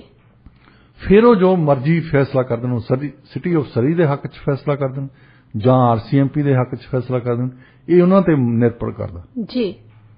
ਪਰ ਇੰਨੀ ਗੱਲ ਤਾਂ ਕਰਾਉਣੀ ਚਾਹੀਦੀ ਸੀ, ਇਹ ਡੈਮੋਕ੍ਰੇਸੀ ਦਾ ਇਹ ਤੱਥ ਹੈ ਜੀ। ਜੇ ਤੁਸੀਂ ਮਤਲਬ ਲੋਕਤੰਤਰ ਕਹਿੰਦੇ ਆ ਤਾਂ ਫਿਰ ਲੋਕਤੰਤਰੀ ਗੱਲ ਵੀ ਕਰੋ ਨਾ ਜੀ। ਵੈਸੇ ਗੱਲਾਂ ਬਾਤਾਂ ਦੇ ਨਾਲ ਤਾਂ ਸਾਰਾ ਕੁਝ ਲੋਕਤੰਤਰ ਆਉਣਾ ਨਹੀਂ ਹੈਗਾ, ਕੁਝ ਕਰਨਾ ਹੀ ਪੈਣਾ। ਮੈਂ ਹੀ ਸਭ ਤੋਂ ਸਿਆਣਾ ਬੰਦਾ, ਆਪਣੇ ਕਹਿੰਦੇ ਹੁੰਦੇ ਵੀ ਕੰਧ ਦੀ ਵੀ ਸਲਾਹ ਲੈਣੀ ਚਾਹੀਦੀ ਹੈ ਜੀ। ਉਹ ਇਹੀ ਹੈ ਵੀ ਮਤਲਬ ਕੱਲਾ ਬੰਦਾ ਜਿਹੜਾ ਸੋਚਦਾ, ਹੁਣ ਮੈਂ ਇੱਕ ਦਿਮਾਗ ਨਾਲ ਸੋਚਣਾ, ਜੇ ਮੈਂ 50 ਬੰਦਿਆਂ ਨੂੰ ਪੁੱਛਾਂ 50 ਦਿਮਾਗ ਆ, ਦੇਖੋ ਮੇਰੇ ਤੋਂ ਤਾਂ ਜ਼ਿਆਦਾ ਹੀ ਆ ਉਹ ਇੱਕ ਬੰਦੇ ਤੋਂ। ਜੇ ਤੁਸੀਂ ਲੱਖ ਬੰਦੇ ਤੋਂ ਪੁੱਛਦੇ ਆ, ਲੱਖ ਦਿਮਾਗ ਪਿਆ ਹੈ। ਇੱਕ ਬੰਦਾ ਕਹਿੰਦਾ ਕਿ ਮੈਂ ਮੇਹਰ ਆ, ਮੈਂ ਹੀ ਸਿਆਣਾ ਆ, ਮੈਂ ਹੀ ਆਲਬਰਟ ਆਇਨਸਟਾਈਨ ਆ, ਮੈਂ ਹੀ ਪਲੇਟੋ ਆ। ਤੁਸੀਂ ਤੁਹਾਡਾ ਦਿਮਾਗ ਹੀ ਹੈ ਨਹੀਂ, ਬਾਕੀ ਗਧੇ ਤੁਰੇ ਫਿਰਦੇ ਇੱਥੇ। ਇਹ ਤਾਂ ਡੈਮੋਕ੍ਰੇਸੀ ਨਹੀਂ ਸਾਨੂੰ ਸਿਖਾਉਂਦੀ। ਕੋਈ ਵੀ ਅਥਾਰਟੇਰੀਅਨ ਰਾਜਾਂ ਦੇ ਵਿੱਚ ਵੀ ਲੋਕੀ ਸੋਚਦੇ ਆ ਕਿ ਇੱਕ ਬੰਦਾ ਡਿਸੀਜਨ ਬਣਾ ਰਿਹਾ, ਉਹਦੇ ਨਾਲ ਕੋਈ ਨਾ ਕੋਈ ਉਹਦੇ ਐਡਵਾਈਜ਼ਰ ਹੁੰਦੇ ਆ, ਉਹ ਹਮੇਸ਼ਾ ਗੱਲਬਾਤ ਦੱਸਦੇ ਆ, ਤੇ ਉਹ ਫਿਰ ਸੋਚ ਕੇ ਉਹਨਾਂ ਦੇ ਹਾਂ ਇੱਕ ਬੰਦੇ ਨੇ ਉਹਦੇ ਵਿੱਚ ਚੁਣਨੀ ਹੁੰਦੀ ਕਿ ਕਿਹੜੀ ਗੱਲ ਮੈਂ ਚੁਣਾ। ਕਦੇ ਕੋਈ ਇੱਕ ਬੰਦਾ ਜਦੋਂ ਜਿਸ ਵੇਲੇ ਇੱਕ ਬੰਦਾ ਹੁਕਮ ਚਲਾਉਣ ਲੱਗ ਪਿਆ, ਉਸ ਵੇਲੇ ਹੀ ਫਿਰ ਉਸ ਸਮਾਜ ਦਾ ਬੇੜਾ ਗਰਕ ਹੈ ਜੀ। ਬਿਲਕੁਲ ਤੁਸੀਂ ਸਹੀ ਕਿਹਾ ਜੀ। ਤੇ ਹੁਣ ਆਪਾਂ ਰੁਖ ਕਰਦੇ ਹਾਂ ਅਗਲੀ ਖਬਰ ਵੱਲ। BC ਰੀਅਲ ਏਸਟੇਟ ਐਸੋਸੀਏਸ਼ਨ ਨੇ ਇੱਕ ਵਾਈਟ ਪੇਪਰ ਜਾਰੀ ਕੀਤਾ। ਸਭ ਤੋਂ ਪਹਿਲਾਂ ਤਾਂ ਆਪਣੇ ਸਰੋਤਿਆਂ ਨੂੰ ਇਹ ਦੱਸੋ ਕਿ ਵਾਈਟ ਪੇਪਰ ਹੁੰਦਾ ਕੀ ਆ? ਵਾਈਟ ਪੇਪਰ ਅਕਸਰ ਅਸੀਂ ਕਹਿੰਦੇ ਕਿ ਜਿੰਨੇ ਤੱਥ ਤੇ ਫੈਕਟਸ ਆ ਸਾਡੇ ਤੋਂ ਉਹਨਾਂ ਨੂੰ ਲੋਕਾਂ ਦੇ ਸਾਹਮਣੇ ਪੇਸ਼ ਕੀਤਾ ਜਾਵੇ ਸਾਰੇ ਪਾਸੇ ਜਿੰਨੀ ਵੀ ਇਹਨੂੰ ਅਸਲੀ ਤੌਰ ਤੇ ਇਹ ਕਹਿੰਦੇ ਆ ਵਾਈਟ ਦਾ ਨਾਂ ਅਸੀਂ ਸੱਚਾਈ ਨਾ ਪਾਇਆ ਆ ਵੀ ਸੱਚਾਈ ਲੋਕਾਂ ਦੇ ਸਾਹਮਣੇ ਪੇਸ਼ ਕੀਤੀ ਜਾਵੇ ਜੀ। ਹੁਣ ਸੱਚਾਈ ਕਿੰਨੀ ਕੁ ਹੁੰਦੀ ਹੈ ਇਹ ਤਾਂ ਡਿਪੈਂਡ ਕਰਦਾ ਨਾ। ਹਾਂਜੀ। ਇਹਨੂੰ ਕਹਿੰਦੇ ਆ ਬੈਟਰ ਵੇ ਹੋਮ, ਇਹਨਾਂ ਨੇ BC ਰੀਅਲ ਸਟੇਟ ਐਸੋਸੀਏਸ਼ਨ ਨੇ ਕੱਢਿਆ। ਇਹ ਇੱਕ ਪ੍ਰੀਐਮਪਟਿਵ ਸਟ੍ਰਾਈਕ ਹੈ। ਵੈਸੇ ਪ੍ਰੀਐਮਪਟਿਵ ਸਟ੍ਰਾਈਕ ਹੁੰਦੀ ਹੈ ਜਦੋਂ ਫੌਜ ਸੋਚਦੀ ਹੈ ਕਿ ਇੱਥੇ ਸਾਡੇ ਹਮਲਾ ਕਰ ਦੇਣਾ ਕਿਸੇ ਨੇ, ਸੋ ਪਹਿਲਾਂ ਹੀ ਕਹਿੰਦੇ ਹੁੰਦੇ ਦੁਸ਼ਮਣ ਨੂੰ ਦੁਸ਼ਮਣ ਦੇ ਘਰੇ ਜਾ ਕੇ ਮਾਰੀਏ। ਇਹ BC ਰੀਅਲ ਸਟੇਟ ਐਸੋਸੀਏਸ਼ਨ ਨੇ BC ਦੀ ਸਰਕਾਰ ਦੇ ਖਿਲਾਫ ਪ੍ਰੀਐਮਪਟਿਵ ਸਟ੍ਰਾਈਕ ਕੀਤੀ ਹੈ, ਕਿਉਂਕਿ BC ਸਰਕਾਰ ਨੇ ਪਿਛਲੇ ਸਾਲ ਲੋਕਾਂ ਨੂੰ ਯਾਦ ਹੋਣਾ ਉਹਨਾਂ ਨੇ ਕਿਹਾ ਸੀ ਕਿ ਸਪਰਿੰਗ ਦੇ ਵਿੱਚ ਮਤਲਬ ਅੱਜ ਕੱਲ੍ਹ ਜੀ ਉਹ ਇੱਕ ਕਾਨੂੰਨ ਲੈ ਕੇ ਆਉਣਗੇ ਜਿਹੜਾ ਅਜੇ ਤਾਈਂ ਲੈ ਕੇ ਨਹੀਂ ਆਏ। ਵੈਸੇ ਗੱਲਬਾਤ ਹੀ ਕੀਤੀ ਸੀ, ਗੱਲਬਾਤ ਉਹਨਾਂ ਨੇ ਕੀਤੀ ਸੀ। ਉਹ ਕਹਿੰਦੇ ਸੀ ਕਿ ਅਸੀਂ ਕਾਨੂੰਨ ਲਿਆਉਣਾ ਜਿਹਦੇ ਨਾਲ ਹਾਊਸਿੰਗ ਪ੍ਰਾਈਸਿਸ ਥੱਲੇ ਨੂੰ ਆਉਣ। ਹਾਂਜੀ। ਅੱਗੇ ਵੀ ਕਹਿੰਦੇ ਸੀ, ਮਤਲਬ ਕਹਿੰਦੇ ਤਾਂ ਰਹਿੰਦੇ ਆ, ਮੇਰਾ ਖਿਆਲ ਨਹੀਂ ਇਹਨਾਂ ਦੇ ਕੋਲ ਕੋਈ ਜਾਦੂ ਦੀ ਛੜੀ, ਪਰ ਫਿਰ ਵੀ ਇੱਕ ਕਾਨੂੰਨ ਕਹਿੰਦੇ ਸੀ ਲਿਆਉਣਾ ਅਸੀਂ। ਉਹਦੇ ਵਿੱਚ ਇੱਕ ਵੱਡੀ ਗੱਲ ਸੀ, ਉਹ ਇਹ ਸੀ ਕਿ ਜਿਹਨੂੰ ਇੱਕ ਕੂਲਿੰਗ ਆਫ ਪੀਰੀਅਡ ਕਹਿੰਦੇ ਆ। ਹੁਣ ਹੈਗਾ ਇੱਕ, ਜੇ ਤੁਸੀਂ ਕਿਸੇ ਦੇ ਘਰ ਤੇ ਡਿਪੋਜ਼ਿਟ ਦੇ ਦਿੱਤਾ ਤੇ ਜੇ ਤੁਸੀਂ ਮੁੱਕਰ ਜਾਂਦੇ ਆ ਦੂਸਰੇ ਦਿਨ ਕਹਿੰਦੇ ਯਾਰ ਮੈਂ ਤਾਂ ਮਾਈਂਡ ਚੇਂਜ ਕਰ ਲਿਆ, ਮੈਨੂੰ ਸਸਤਾ ਮਿਲਦਾ ਕਿਤੇ ਹੋਰ, ਉਹ ਕਹਿੰਦੇ ਤੇਰਾ ਡਿਪੋਜ਼ਿਟ ਜਾਂਦਾ ਲੱਗਾ, ਪੈਸੇ ਜਾਂਦੇ ਲੱਗੇ, ਜਾ। ਕਈ ਬੰਦੇ ਇਦਾਂ ਹੀ ਪੈਸੇ ਇਕੱਠੇ ਕਰ ਲੈਂਦੇ। ਤੇ ਇਹ BC ਸਰਕਾਰ ਨੇ ਇਹ ਕਿਹਾ ਸੀ, ਮਤਲਬ ਪਤਾ ਨਹੀਂ ਇਹਨੇ ਕਾਨੂੰਨ ਚ ਵਿੱਚ ਲਿਆਉਣਾ ਜਾਂ ਨਹੀਂ, ਉਸ ਵੇਲੇ ਇਹ ਗੱਲ ਕਹੀ ਸੀ ਕਿ ਕੂਲਿੰਗ ਆਫ ਪੀਰੀਅਡ ਚਾਹੀਦਾ ਲੋਕਾਂ ਦੇ ਕੋਲ, ਕਿ ਜਿਸ ਵੇਲੇ ਉਹ ਡਿਪੋਜ਼ਿਟ ਦੇ ਦੇਣ ਕਿਸੇ ਨੂੰ, ਉਸ ਤੋਂ ਬਾਅਦ ਜੇ ਮਨ ਬਦਲ ਲੈਣ ਤਾਂ ਫਿਰ ਉਹਨਾਂ ਦੇ ਉਹ ਡਿਪੋਜ਼ਿਟ ਵੀ ਵਾਪਸ ਦਿੱਤਾ ਜਾਣਾ ਚਾਹੀਦਾ ਜੀ, ਉਹ ਲੂਜ਼ ਨਹੀਂ ਕਰਨਾ ਚਾਹੀਦਾ ਉਹਨਾਂ ਨੂੰ। ਤੇ ਇਹ ਰੀਅਲ ਸਟੇਟ ਜਿਹੜੀ ਇੰਡਸਟਰੀ ਇਹਨਾਂ ਨੂੰ ਲੱਗਦਾ ਕਿ ਇਹ ਤਾਂ ਪੈਸੇ ਜਾਂਦੇ ਲੱਗਣੇ, ਫਿਰ ਇਹ ਤਾਂ ਕਾਨੂੰਨ ਦੇ ਨਾਲ ਇਦਾਂ ਕਰ ਦਿੱਤਾ ਤਾਂ ਫਿਰ ਜਿਹੜੇ ਮੁਫਤ ਦੇ ਪੈਸੇ ਬਣਾਉਣੇ ਅਸੀਂ ਉਹ ਜਾਂਦੇ ਲੱਗਣੇ ਸਾਡੇ। ਤੇ ਇਹਨਾਂ ਨੇ ਕਿਹਾ ਕਿ ਨਹੀਂ, ਉਹ ਕੂਲਿੰਗ ਆਫ ਪੀਰੀਅਡ ਛੱਡ ਦਿਓ। ਹੁਣ ਇਹਨਾਂ ਨੇ 30 ਰეკਮੈਂਡੇਸ਼ਨ ਕੀਤੀਆਂ। ਹਾਂਜੀ। 30 ਦੇ ਵਿੱਚੋਂ ਇੱਕ ਰეკਮੈਂਡੇਸ਼ਨ ਇਹ ਹੈ ਕਿ ਕੋਈ 4-5 ਦਿਨ ਲਈ ਲੋਕਾਂ ਨੂੰ ਮਨ ਬਣਾ ਲੈਣ ਦਿਓ। ਵੈਸੇ ਉਹਨਾਂ ਨੂੰ ਤੱਥ ਪੇਸ਼ ਕਰੋ, ਉਹਨਾਂ ਦੇ ਰਿਪੋਰਟਾਂ ਪੇਸ਼ ਕਰੋ, 4-5 ਦਿਨ ਤੋਂ ਬਾਅਦ ਉਹ ਡਿਪੋਜ਼ਿਟ ਦੇਣ। ਤੇ ਫਿਰ ਉਦੋਂ ਬਾਅਦ ਜਦੋਂ ਡਿਪੋਜ਼ਿਟ ਦੇ ਦਿੱਤਾ ਉਸ ਤੋਂ ਬਾਅਦ ਨਹੀਂ ਮੋੜਨਾ ਸੀ, ਮਤਲਬ ਇੱਕ ਵਾਰੀ ਪੈਸੇ ਆ ਗਏ ਤਾਂ ਦੇਣੇ ਨਹੀਂ। ਇਦਾਂ ਦੀਆਂ ਰეკਮੈਂਡੇਸ਼ਨਸ ਇਹਨਾਂ ਨੇ ਕੀਤੀਆਂ ਉਹ ਬਚਣ ਲਈ ਕਿ ਕਾਨੂੰਨ ਨਾ ਬਣਾ ਦੇਣ। ਇਹ BC ਦੀ ਸਰਕਾਰ ਕਿਤੇ ਇਦਾਂ ਦਾ ਕਾਨੂੰਨ ਨਾ ਬਣਾ ਦੇਵੇ ਜਿਹੜਾ ਸਾਡੇ ਖਿਲਾਫ ਹੋ ਜਾਵੇ ਕਿਤੇ। ਇਸ ਤੋਂ ਪਹਿਲਾਂ ਹੀ ਇਹਨਾਂ ਨੇ ਸੋਚ ਸਮਝ ਕੇ ਪ੍ਰੀਐਮਪਟਿਵ ਸਟ੍ਰਾਈਕ, ਜਿੱਦਾਂ ਪਹਿਲਾਂ ਹੀ ਇਹਨਾਂ ਨੇ ਕਿਹਾ ਵੀ ਇਹਨਾਂ ਨੂੰ ਦੁਸ਼ਮਣ ਦੇ ਘਰੇ ਜਾ ਕੇ ਮਾਰੋ। ਪਰ ਮੇਰਾ ਖਿਆਲ ਸਰਕਾਰ ਨੇ ਸਮਝ ਲਈ ਹੋਣੀ ਗੱਲ ਕਿ ਕੋਸ਼ਿਸ਼ ਹੈ ਇਹਨਾਂ ਦੀ ਪ੍ਰੀਐਮਪਟਿਵ ਸਟ੍ਰਾਈਕ ਕਰਨ ਦੀ, ਪਰ ਇਹ ਕੀ ਇਹਦੀ ਜਾਦੂ ਦੀ ਛੜੀ ਹੈਗੀ ਸਰਕਾਰ ਦੇ ਕੋਲ? ਲੱਗਦਾ ਤਾਂ ਹੈ ਨਹੀਂ। ਜਿੱਦਾਂ ਅਸੀਂ ਗੱਲ ਕੀਤੀ ਸੀ ALR ਦੀ, ਐਗਰੀਕਲਚਰ ਲੈਂਡ ਰਿਜ਼ਰਵ ਦੀ, ਹਾਂਜੀ, ਉਹ ਅਜੇ ਤੱਕ ਕਿਸੇ ਨੇ ਨਾਂ ਨਹੀਂ ਲਿਆ ਇਹਨਾਂ ਨੇ, ਉਹਦੇ ਬਾਰੇ ਤਾਂ ਗੱਲ ਹੀ ਨਹੀਂ ਕਰਦੇ। ਜੇ ਘਰ ਬਣਾਉਣ ਲਈ ਤਾਂ ਜ਼ਮੀਨ ਚਾਹੀਦੀ ਹੈ ਨਾ, ਹਾਂਜੀ, ਇਹ ਹਵਾ 'ਚ ਤਾਂ ਬਣਨੇ ਨਹੀਂ। ਜੇ ਜ਼ਮੀਨ ਤੁਸੀਂ ਇਸ ਵੇਲੇ ਐਗਰੀਕਲਚਰ ਲੈਂਡ ਆ ਨਾ, ਉਹਨਾਂ ਦੀ ਤਾਂ ਬਣ ਜਾਣੀ ਚਾਂਦੀ, ਵੈਸੇ ਜਿਨ੍ਹਾਂ ਦੇ ਕੋਲ ਐਗਰੀਕਲਚਰ ਲੈਂਡ ਹੈ ਇਸ ਵੇਲੇ। ਪਰ ਉਹ ਨਹੀਂ, ਜੇ ਤੁਸੀਂ ਕਰਨ ਦੇਣਾ ਚਾਹੁੰਦੇ, ਸਰਕਾਰ ਇਦਾਂ ਕਰੇ, ਸਰਕਾਰ ਉਹਨਾਂ ਦੀ ਜ਼ਮੀਨ ਖਰੀਦ ਲਵੇ ਕਿ ਤੁਸੀਂ ਇਸ ਵੇਲੇ ਇੰਨੀ ਪ੍ਰਾਈਸ ਤੇ ਸਾਨੂੰ ਐਗਰੀਕਲਚਰ ਜ਼ਮੀਨ ਮਿਲਦੀ ਆ ਤੇ ਇੰਨੇ ਹੀ ਪੈਸੇ ਦੇਣੇ ਅਸੀਂ। ਉਹ ਬੰਦੇ ਉਹ ਪੈਸੇ ਉਸ ਤੋਂ ਬਾਅਦ ਜਿੰਨੀਆਂ ਉਹਨਾਂ ਦੀਆਂ ਲੋਟਸ ਬਣਦੀਆਂ ਨੇ ਫਿਰ ਲੋਕਾਂ ਨੂੰ ਵੇਚ ਦੇਵੇ, ਇਹਨਾਂ ਦੇ ਪੈਸੇ ਪੂਰੇ ਹੋ ਜਾਣ, ਪ੍ਰੋਫਿਟ ਨਾ ਲਵੇ ਤੇ ਲੋਕਾਂ ਦੇ ਕੋਲ ਜ਼ਮੀਨ ਹੋਵੇ, ਉਹ ਜ਼ਮੀਨ ਤੇ ਆਪਣੇ ਘਰ ਬਣਾ ਸਕਣ, ਰਹਿ ਸਕਣ। ਹੁਣ ਦੂਸਰੀ ਗੱਲ ਹੈਗੀ ਆ, ਇੱਕ ਇਹਨਾਂ ਨੇ ਪਿਛਲੇ ਸਾਲ ਹੀ ਲਿਆਂਦਾ ਸੀ ਕਾਨੂੰਨ, ਇਹ ਕਹਿੰਦੇ ਸੀ ਫੋਰਨ ਬਾਇਰਸ ਜਿਹੜੇ ਆ ਉਹਨਾਂ ਦਾ ਕਰਕੇ ਘਰਾਂ ਦੀਆਂ ਕੀਮਤਾਂ ਚੜ ਗਈਆਂ। ਹਾਂਜੀ, ਇਹਦੇ ਬਾਰੇ ਵੀ ਗੱਲਬਾਤ ਤੇ ਵੈਸੇ ਕਰਦੇ ਰਹਿੰਦੇ ਆ। ਨਹੀਂ, ਇਹਨਾਂ ਨੇ ਐਕਚੁਅਲੀ ਟੈਕਸ ਲਾਤਾ ਸੀ। ਜੀ ਜੀ ਜੀ BC ਸਰਕਾਰ ਨੇ ਟੈਕਸ ਲਾਤਾ ਸੀ। ਦੇਖੋ ਜਦੋਂ ਦਾ ਕੈਨੇਡਾ ਬਣਿਆ ਆ, ਇਹ ਅੱਜ ਤਾਂ ਕੀਮਤਾਂ ਤਾਂ ਨੂੰ ਜਾਣਨ ਲੱਗੀਆਂ, ਪਹਿਲਾਂ ਵੀ ਜਾਂਦੀਆਂ ਰਹੀਆਂ ਤਾਂ ਨੂੰ। ਉਦੋਂ ਫਰਕ ਇੰਨਾ ਹੁੰਦਾ ਸੀ, ਉਦੋਂ ਇੰਗਲੈਂਡ ਤੋਂ ਲੋਕੀ ਆਉਂਦੇ ਸੀ, ਜਰਮਨੀ ਤੋਂ ਲੋਕੀ ਆਉਂਦੇ ਸੀ, ਫਰਾਂਸ ਤੋਂ ਲੋਕੀ ਆਉਂਦੇ ਸੀ, ਸਵੀਡਨ ਤੋਂ ਆਉਂਦੇ ਸੀ। ਉਹਨਾਂ ਬਾਰੇ ਕੋਈ ਨਹੀਂ ਜੌਨ ਹੌਰਗਨ ਨੂੰ ਚਿੰਤਾ। ਹੁਣ ਉਹਨਾਂ ਦਾ ਜਿਹੜਾ ਨਸਲੀ ਵਿਤਕਰੇ ਆ ਜਿਹੜੀ ਰਾਗਿਆ ਉਹ ਜਗ ਪਈ, ਔਰ ਉਹਦੇ ਵਿੱਚ ਸਾਡੇ ਵੀ ਸ਼ਰਮਨਾਕ ਬੰਦੇ ਬੈਠੇ ਆ। ਇਹਨਾਂ ਨੂੰ ਇੱਕ ਗੱਲ ਦਿਮਾਗ ਦੇ ਵਿੱਚ ਨਹੀਂ ਆਈ ਕਿ ਉਹ ਸਿਰਫ ਏਸ਼ੀਆ ਤੋਂ ਬੰਦੇ ਆ ਕੇ ਹੁਣ ਲੈਂਦੇ ਕਰਕੇ ਤਾਂ ਤੁਸੀਂ ਫੋਰਨ ਟੈਕਸ ਲਾਉਣਾ, ਨਾਲੇ ਉਹ ਲਾਤਾ ਤਾਂ ਕੀ ਕੀਮਤਾਂ ਘਟ ਗਈਆਂ? ਨਹੀਂ ਘਟੀਆਂ। ਨਹੀਂ, ਫਿਰ ਉਹ ਲਾ ਦੇਣ। ਕਦੇ ਸੋਚਿਆ ਕਿਸੇ ਨੇ? ਸਿਰਫ ਤੇ ਸਿਰਫ ਨਸਲਵਾਦ ਫੈਲਾਉਣ ਲਈ ਤੁਸੀਂ ਲਾਤਾ। ਹੁਣ ਜੇ ਪਿਛਲੇ ਸਾਲ ਤੋਂ ਇਸ ਸਾਲ ਤਾਈਂ 1 ਸਾਲ ਦੇ ਵਿੱਚ ਡੇਢੀਆਂ ਹੋ ਗਈਆਂ ਕੀਮਤਾਂ। ਜੇ ਕੋਈ 2 ਮਿਲੀਅਨ ਦਾ ਸੀ, ਘਰ 3 ਦਾ ਹੋ ਗਿਆ। ਹਾਂਜੀ। ਕੋਈ ਮਤਲਬ 1 ਮਿਲੀਅਨ ਦਾ ਸੀ, ਉਹ 1.5 ਮਿਲੀਅਨ ਦਾ ਹੋ ਗਿਆ। ਵੈਸੇ 1 ਮਿਲੀਅਨ ਦਾ ਮਿਲਦਾ ਹੀ ਨਹੀਂ ਹੁਣ, ਚਿਲਾਵਾਇਕ ਜਾ ਕੇ ਮਿਲਦਾ ਹੁਣ। ਹਾਂਜੀ, ਉੱਥੇ ਵੀ ਮੁਸ਼ਕਿਲ ਆ। ਉੱਥੇ ਵੀ ਮੁਸ਼ਕਿਲ ਹੋਣਾ।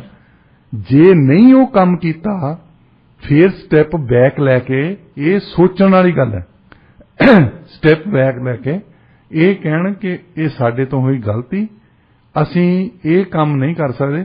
ਹਾਂ, ਹੋਰ ਸਟ੍ਰੈਟਜੀ ਲੈ ਕੇ ਆਉਂਦੇ ਆ। ਉਹ ਕੀ ਲੈ ਕੇ ਆਉਂਦੇ ਆ ਉਹ ਅਜੇ ਦੇਖਣੀ ਹੈ। ਸਪਰਿੰਗ 'ਚ ਕਹਿੰਦੇ ਸੀ ਅਸੀਂ ਕਾਨੂੰਨ ਲੈ ਕੇ ਆਉਣਾ, ਅਜੇ ਤਾਈਂ ਲੈ ਕੇ ਨਹੀਂ ਆਏ। ਡਾਕਟਰ ਸਾਹਿਬ, ਹੁਣ ਗੱਲਬਾਤ ਕਰਦੇ ਹਾਂ BBC ਦੇ ਇੱਕ ਬ੍ਰੈਕਫਾਸਟ ਸ਼ੋਅ ਦੀ। 25 ਫਰਵਰੀ ਵਾਲੇ ਦਿਨ ਉਹਨਾਂ ਨੇ ਇੱਕ ਕਲਿੱਪ ਦਿਖਾਈ ਸੀ ਜੀ, ਤੇ ਉਸ ਤੋਂ ਬਾਅਦ ਥੋੜੀ ਦੇਰ ਬਾਅਦ ਹੀ ਉਹਨਾਂ ਨੇ ਕਹਿ ਦਿੱਤਾ ਕਿ ਜਿਹੜੀ ਇਹ ਕਲਿੱਪ ਹੈਗੀ ਆ ਇਹ ਗਲਤੀ ਦੇ ਨਾਲ ਉਹਨਾਂ ਤੋਂ ਦਿਖਾ ਹੋ ਗਈ। ਉਸ ਕਲਿੱਪ ਦੇ ਵਿੱਚ ਉਹਨਾਂ ਨੇ ਕੀਵ ਤੋਂ ਪੋਲੈਂਡ ਤੱਕ ਦੀ ਕੋਈ ਫੁਟੇਜ ਸੀਗੀ ਜਿਹੜੀ ਉਹ ਦਿਖਾ ਦਿੱਤੀ ਸੀ।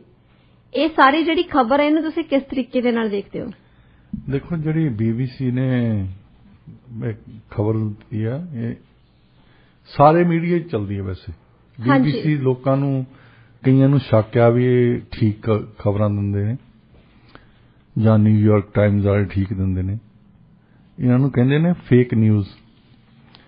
ਇੱਕ ਗ੍ਰੀਕ ਫਿਲਾਸਫਰ ਹੁੰਦਾ ਸੀ, ਅੱਜ ਤੋਂ ਕੋਈ 2800 ਸਾਲ ਪਹਿਲਾਂ, 6ਵੀਂ ਸਦੀ BC ਦੇ ਵਿੱਚ। ਉਦੋਂ ਸਿਟੀ ਸਟੇਟਸ ਦੇ ਵਿੱਚ ਲੜਾਈਆਂ ਹੁੰਦੀਆਂ ਰਹਿੰਦੀਆਂ ਸੀ ਗ੍ਰੀਸ ਦੇ ਵਿੱਚ। ਉਹ ਕਹਿੰਦਾ ਕਿ ਲੜਾਈ ਦੀ ਸਭ ਤੋਂ ਪਹਿਲੀ ਮੌਤ ਸੱਚਾਈ ਹੁੰਦੀ ਹੈ। ਜੀ ਬਿਲਕੁਲ। ਤੇ ਇਹਨਾਂ ਨੇ BBC ਨੇ ਨਹੀਂ ਕਿਹਾ ਪਹਿਲਾਂ, ਮੰਨੇ ਨਹੀਂ ਪਹਿਲਾਂ। ਉੱਥੇ ਇੰਗਲੈਂਡ ਦਾ ਇੱਕ ਆਨਲਾਈਨ ਜਰਨਲ ਆ, ਉਹਨਾਂ ਨੇ ਰਿਪੋਰਟ ਕੀਤਾ। ਉਹਨਾਂ ਨੇ BBC ਦੇ ਐਗਜ਼ੀਕਟਿਵ ਡਾਇਰੈਕਟਰ ਨੂੰ ਦੱਸਿਆ ਕਿ ਜਿਹੜੀ ਤੁਸੀਂ ਫੁਟੇਜ ਦਿਖਾ ਰਹੇ ਸੀ, ਉਹ ਅਸਲੀ ਜਿਹੜੀ ਫੁਟੇਜ ਦੇ ਵਿੱਚ ਇੱਕ 에ਅਰਫੋਰਸ ਦਿਖਾ ਰਿਹਾ, ਉਹ 에ਅਰਫੋਰਸ ਦੇ ਜਹਾਜ਼ ਉੱਡ ਰਹੇ ਆ। ਤਾਂ ਉਹ ਐਕਚੁਅਲੀ ਇੱਕ ਪਰੇਡ ਤੋਂ ਲਈ ਆ ਫੁਟੇਜ ਜਿਹੜੀ ਆ। ਤਾਂ ਉਹ ਇਮੇਜ ਇਦਾਂ ਪੇਸ਼ ਕਰਦੇ ਸੀ ਕਿ ਰਸ਼ੀਆ ਵਾਲਿਆਂ ਦੇ ਟੈਂਕ ਆ ਰਹੇ ਆ, ਆਰਮਰਡ ਵਹੀਕਲਸ ਆ ਰਹੇ ਆ, ਤਾਂ ਉੱਤੋਂ ਦੀ ਫਲਾਈ ਕਰ ਰਹੇ ਆ 에ਅਰਫੋਰਸ ਦੇ ਜਹਾਜ਼। ਐਕਚੁਅਲੀ ਉਹ ਗੱਲ ਹੈ ਨਹੀਂ ਸੀ, ਕਿਉਂਕਿ ਜਿਹੜੀ ਉਹ ਫੁਟੇਜ ਲੈ ਰਹੇ ਸੀ, ਜਿਹੜੀ ਦਿਖਾ ਰਹੇ ਸੀ, ਉਹ ਇੱਕ ਮਾਸਕੋ ਦੇ ਵਿੱਚ ਪਰੇਡ ਹੋਈ ਆ, ਉਹ ਦਿਖਾ ਦੇ ਜਿੱਦਾਂ 26 ਜਨਵਰੀ ਨੂੰ ਹੁੰਦੀ ਆ ਜੀ। ਉਹਨੂੰ ਚੱਕ ਕੇ ਤੁਸੀਂ ਦਿਖਾ ਦਿਓ, ਦੇਖੋ ਜੀ ਪੰਜਾਬ 'ਚ ਬਠਿੰਡੇ ਇਹਨਾਂ ਨੇ 에ਅਰਫੋਰਸ ਭੇਜ ਦਿੱਤੀ। ਇਹ ਇਸ ਤਰੀਕੇ ਦੀ ਸੀ। ਇਹ ਇੱਕ ਖਬਰ ਸੀ। ਹਾਂਜੀ। ਇੱਕ ਜੌਨ ਸਵੀਨੀ ਨਾਂ ਦਾ ਬੰਦਾ ਆ, ਉਹ BBC ਲਈ ਕੰਮ ਕਰਦਾ ਹੁੰਦਾ ਸੀ। ਹਾਂਜੀ ਹਾਂਜੀ। ਉਸ ਬੰਦੇ ਨੇ ਨੰਬਰ ਆਫ ਫੁਟੇਜ ਬਣਾ ਕੇ ਦਿੱਤੀਆਂ। ਇੱਕ ਉਹਨਾਂ ਦੇ ਵਿੱਚੋਂ ਲੇਬਰ MPs ਦੇ, ਉਹ ਪਹਿਲਾਂ ਮਿਨਿਸਟਰ ਹੁੰਦਾ ਸੀ, ਉਹਦੇ ਖਿਲਾਫ ਪ੍ਰਾਪੇਗੰਡਾ ਕੀਤਾ, ਰਾਈਟ ਵਿੰਗ ਨੇ ਪ੍ਰਾਪੇਗੰਡਾ ਕੀਤਾ, ਜਿਹੜਾ ਕਿ BBC ਵਾਲਿਆਂ ਨੇ ਦਿਖਾਇਆ। ਉਹ ਕਹਿੰਦਾ ਕਿ ਕਿਸੇ ਬੰਦੇ ਲਈ ਦੇ ਖਿਲਾਫ ਝੂਠੀਆਂ ਖਬਰਾਂ ਦੇਣੀਆਂ, ਇਹਨਾਂ ਤੋਂ ਸਿੱਖੋ। ਫੇਕ ਨਿਊਜ਼ ਨੂੰ ਦਿਖਾਏ। ਉਹਨੇ ਬ੍ਰੌਡਕਾਸਟਿੰਗ ਕਾਰਪੋਰੇਸ਼ਨ ਨੂੰ ਦਿੱਤੀਆਂ, ਫਿਰ ਉਹਨਾਂ ਦੇ ਰੈਗੂਲੇਟਰਸ ਨੂੰ ਦਿੱਤੀਆਂ ਉਹ ਖਬਰਾਂ। ਕਹਿੰਦਾ ਕੁਛ ਨਾ ਕੁਛ ਤਾਂ ਕਰੋ। BBC ਨੇ ਮੰਨ ਲਿਆ, ਜਿਹੜੀ ਆ ਫੁਟੇਜ ਦੀ ਗੱਲ ਕਰਦੇ ਆ, ਇੱਕ ਪ੍ਰੈਸ ਕਾਨਫਰੰਸ ਕੀਤੀ, ਉੱਥੇ ਮੰਨ ਲਿਆ ਉਹਨਾਂ ਦੇ कि ਅਸੀਂ ਗਲਤ ਫੁਟੇਜ ਦੇਤੀ ਉੱਥੇ। ਪਰ ਆਪਣੇ ਪ੍ਰੋਗਰਾਮ ਦੇ ਵਿੱਚ ਕਿਤੇ ਨਹੀਂ ਕਿਹਾ। ਇਹਨਾਂ ਨੇ ਟੀਵੀ ਪ੍ਰੋਗਰਾਮ ਦਿੰਦੇ, ਉੱਥੇ ਕਹੋ ਤੁਸੀਂ। ਹਾਂਜੀ, ਉੱਥੇ ਨਹੀਂ ਕਿਹਾ ਇਹਨਾਂ ਨੇ। ਕਿਸੇ ਵੀ ਨਿਊਜ਼ ਤੇ, ਕਿਸੇ ਵੀ ਆਪਣੇ ਚੈਨਲ ਤੇ BBC ਨੇ ਇਹ ਸਵਾਲ ਨਹੀਂ ਕੀਤਾ ਕਿ ਅਸੀਂ ਗਲਤ ਖਬਰ ਦਿੱਤੀ ਆ, ਗਲਤ ਫੁਟੇਜ ਦਿੱਤੀ ਹੈ। ਹੁਣ ਉਹ ਸਵੀਨੀ ਨਾਂ ਦਾ ਜਿਹੜਾ ਬੰਦਾ, ਉਹ ਇਹ ਕਹਿ ਰਿਹਾ ਕਿ ਇਸ਼ੂ ਜਿਹੜੀ ਹੈ ਛੋਟੀ ਨਹੀਂ ਹੈ, ਕਿਉਂਕਿ ਜਦੋਂ ਕਿਸੇ ਬੰਦੇ ਦਾ ਪੋਲੀਟੀਕਲ ਅਸਾਸੀਨੇਸ਼ਨ ਜਿਹਨੂੰ ਅਸੀਂ ਕਹਿੰਦੇ ਆ, ਕਿਸੇ ਦਾ ਪੋਲੀਟੀਕਲ ਕੈਰੀਅਰ ਖਤਮ ਕਰਨਾ, ਉਹਦੇ ਖਿਲਾਫ ਝੂਠੀਆਂ ਖਬਰਾਂ ਦੇ ਕੇ ਇਹ ਮਾਹਰ ਨੇ, ਕਹਿੰਦਾ BBC ਵਾਲੇ। ਜੀ ਵੈਸੇ ਜੇ ਦੇਖਿਆ ਜਾਵੇ ਤਾਂ BBC ਨੂੰ ਸਾਰੇ ਟਰਸਟ ਬਹੁਤ ਕਰਦੇ ਆ, ਪਰ ਹੁਣ ਜਿਵੇਂ ਸਵੀਨੀ ਨੇ ਅੱਗੇ ਆ ਕੇ ਕਿਹਾ ਕਿ ਜਿਹੜੀ BBC ਨਿਊਜ਼ ਹੈਗੀ ਆ ਬਹੁਤੀਆਂ ਟਰਸਟਡ ਹੈ ਨਹੀਂ, ਫੇਕ ਨਿਊਜ਼ ਹੁੰਦੀਆਂ ਨੇ। ਲੋਕਾਂ ਨੂੰ ਮਨ ਚ ਬਣਿਆ ਹੈ ਨਾ ਵੀ ਇਹ ਜੀ ਪਹਿਲਾਂ ਜਿੱਦਾਂ ਹੁੰਦਾ ਸੀ ਇੰਡੀਆ ਦੇ ਵਿੱਚ ਵੀ ਸਾਡੇ, ਮੈਂ ਸੁਣਦਾ ਹੁੰਦਾ ਸੀ, ਜਿਹੜੇ ਬੰਦੇ ਅੰਗਰੇਜ਼ੀ ਪੜ੍ਹ ਲੈਂਦੇ ਨਾ, ਉਹ ਕਹਿੰਦੇ ਉਹ ਟਾਈਮਜ਼ ਆਫ ਇੰਡੀਆ ਚ ਪੜ੍ਹੀ ਆ, ਮਤਲਬ ਇਹ ਠੀਕ ਹੀ ਆ। ਹਾਂਜੀ, ਮਤਲਬ ਇਹ ਸਾਨੂੰ ਦੱਸਣ ਦੀ ਕੋਸ਼ਿਸ਼ ਕਰਦੇ ਵੀ ਜਿਹੜੇ ਅੰਗਰੇਜ਼ੀ ਲਿਖਦੇ ਉਹ ਗਲਤ, ਉਹ ਝੂਠ ਨਹੀਂ ਬੋਲਦੇ ਜੀ। ਜਾਂ ਪਹਿਲਾਂ ਹੁੰਦਾ ਸੀ ਉਹ ਇਹ ਤਾਂ ਅਖਬਾਰ ਚ ਆਈ ਆ।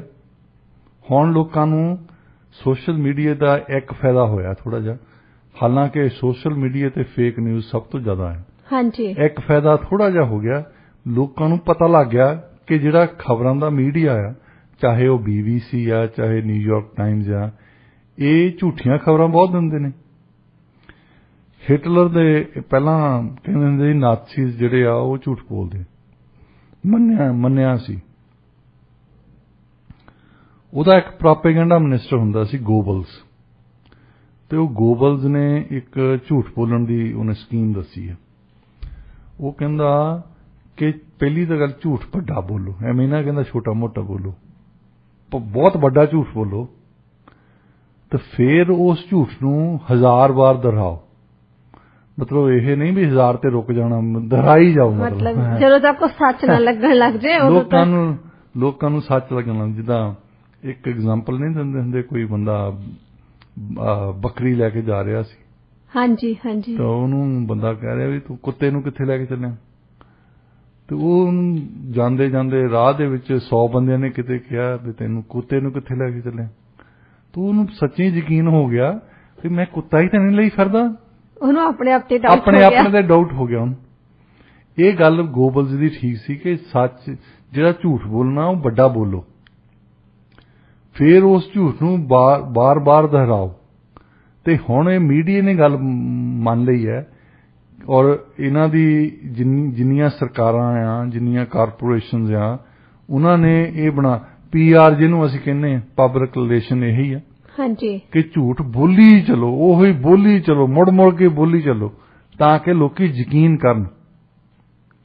ਜਿੱਦਣ ਤੁਸੀਂ ਝੂਠ ਬੋਲਣੋਂ ਹਟ ਗਏ, ਉਦਣ ਹੀ ਲੋਕਾਂ ਨੂੰ ਸ਼ੱਕ ਪੈ ਜਾਣੀ।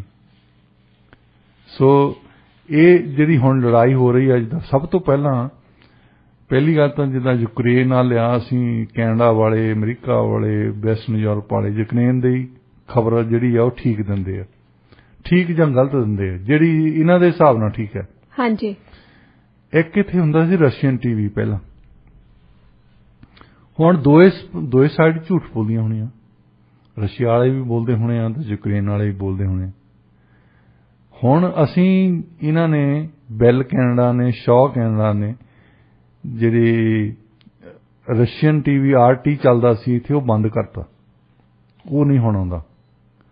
ਸੋ ਇਹਨਾਂ ਨੇ ਅਸੀਂ ਕਹਿਤਾ ਕਿ ਅਸੀਂ ਝੂਠ ਸਿਰਫ ਤੇ ਸਿਰਫ ਯੂਕਰੇਨ ਵਾਲੀ ਸਾਈਡ ਦਾ ਲੈਣਾ, ਦੂਸਰਿਆਂ ਦਾ ਝੂਠ ਨਹੀਂ ਤੁਹਾਡੇ ਤੋਂ ਪਹੁੰਚਣ ਦੇਣਾ।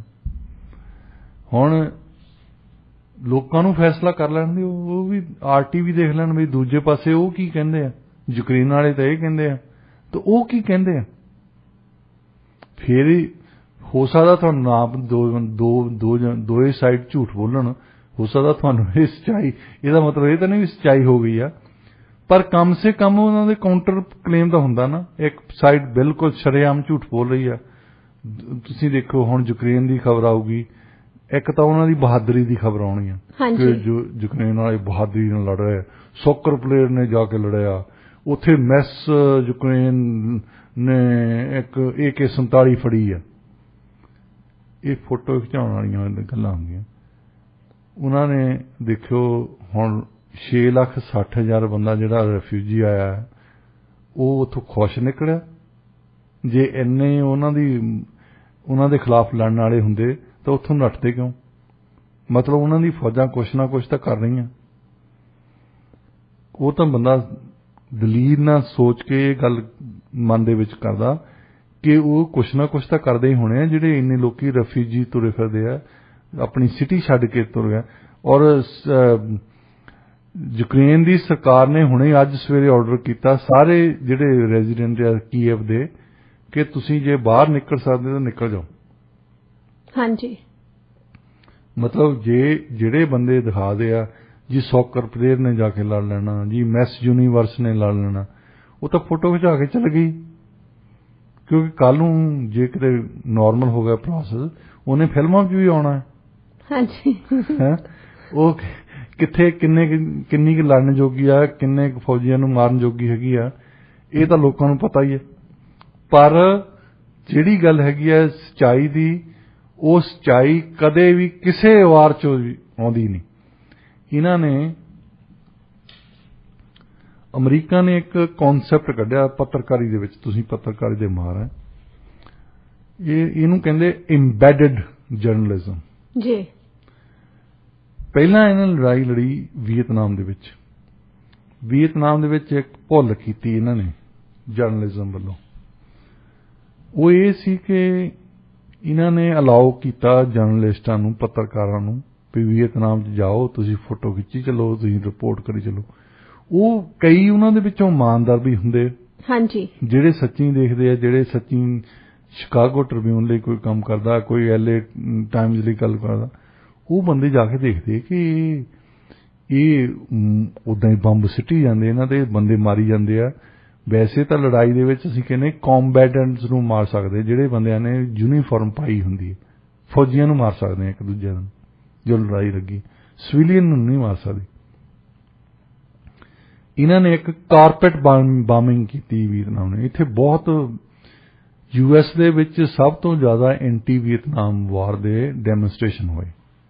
ਉਹ ਇਸ ਕਰਕੇ ਵੀ ਹੋਏ ਕਿ ਇਹਨਾਂ ਦੇ ਜਰਨਲਿਸਟ ਉੱਥੇ ਜਦੋਂ ਗਏ, ਉਹਨਾਂ ਨੇ ਰਿਪੋਰਟ ਬੈਕ ਕੀਤਾ ਇਹਨਾਂ ਨੂੰ ਕਿ ਇਹ ਤਾਂ ਸਾਨੂੰ ਦੱਸਦੇ ਆ ਅਸੀਂ ਡੈਮੋਕ੍ਰੇਸੀ ਲਈ ਲੜਦੇ ਆ, ਇਹ ਤਾਂ ਉਹਨਾਂ ਨੂੰ ਮਾਰਨ ਲੱਗੇ। ਉੱਥੇ ਇੱਕ ਪਿਕਚਰ, ਉਹਨੇ ਕੀ ਕਹਿੰਦੇ ਨੇ, ਪਿਕਚਰ ਸਪੀਕਸ 1000 ਵਰਡਸ।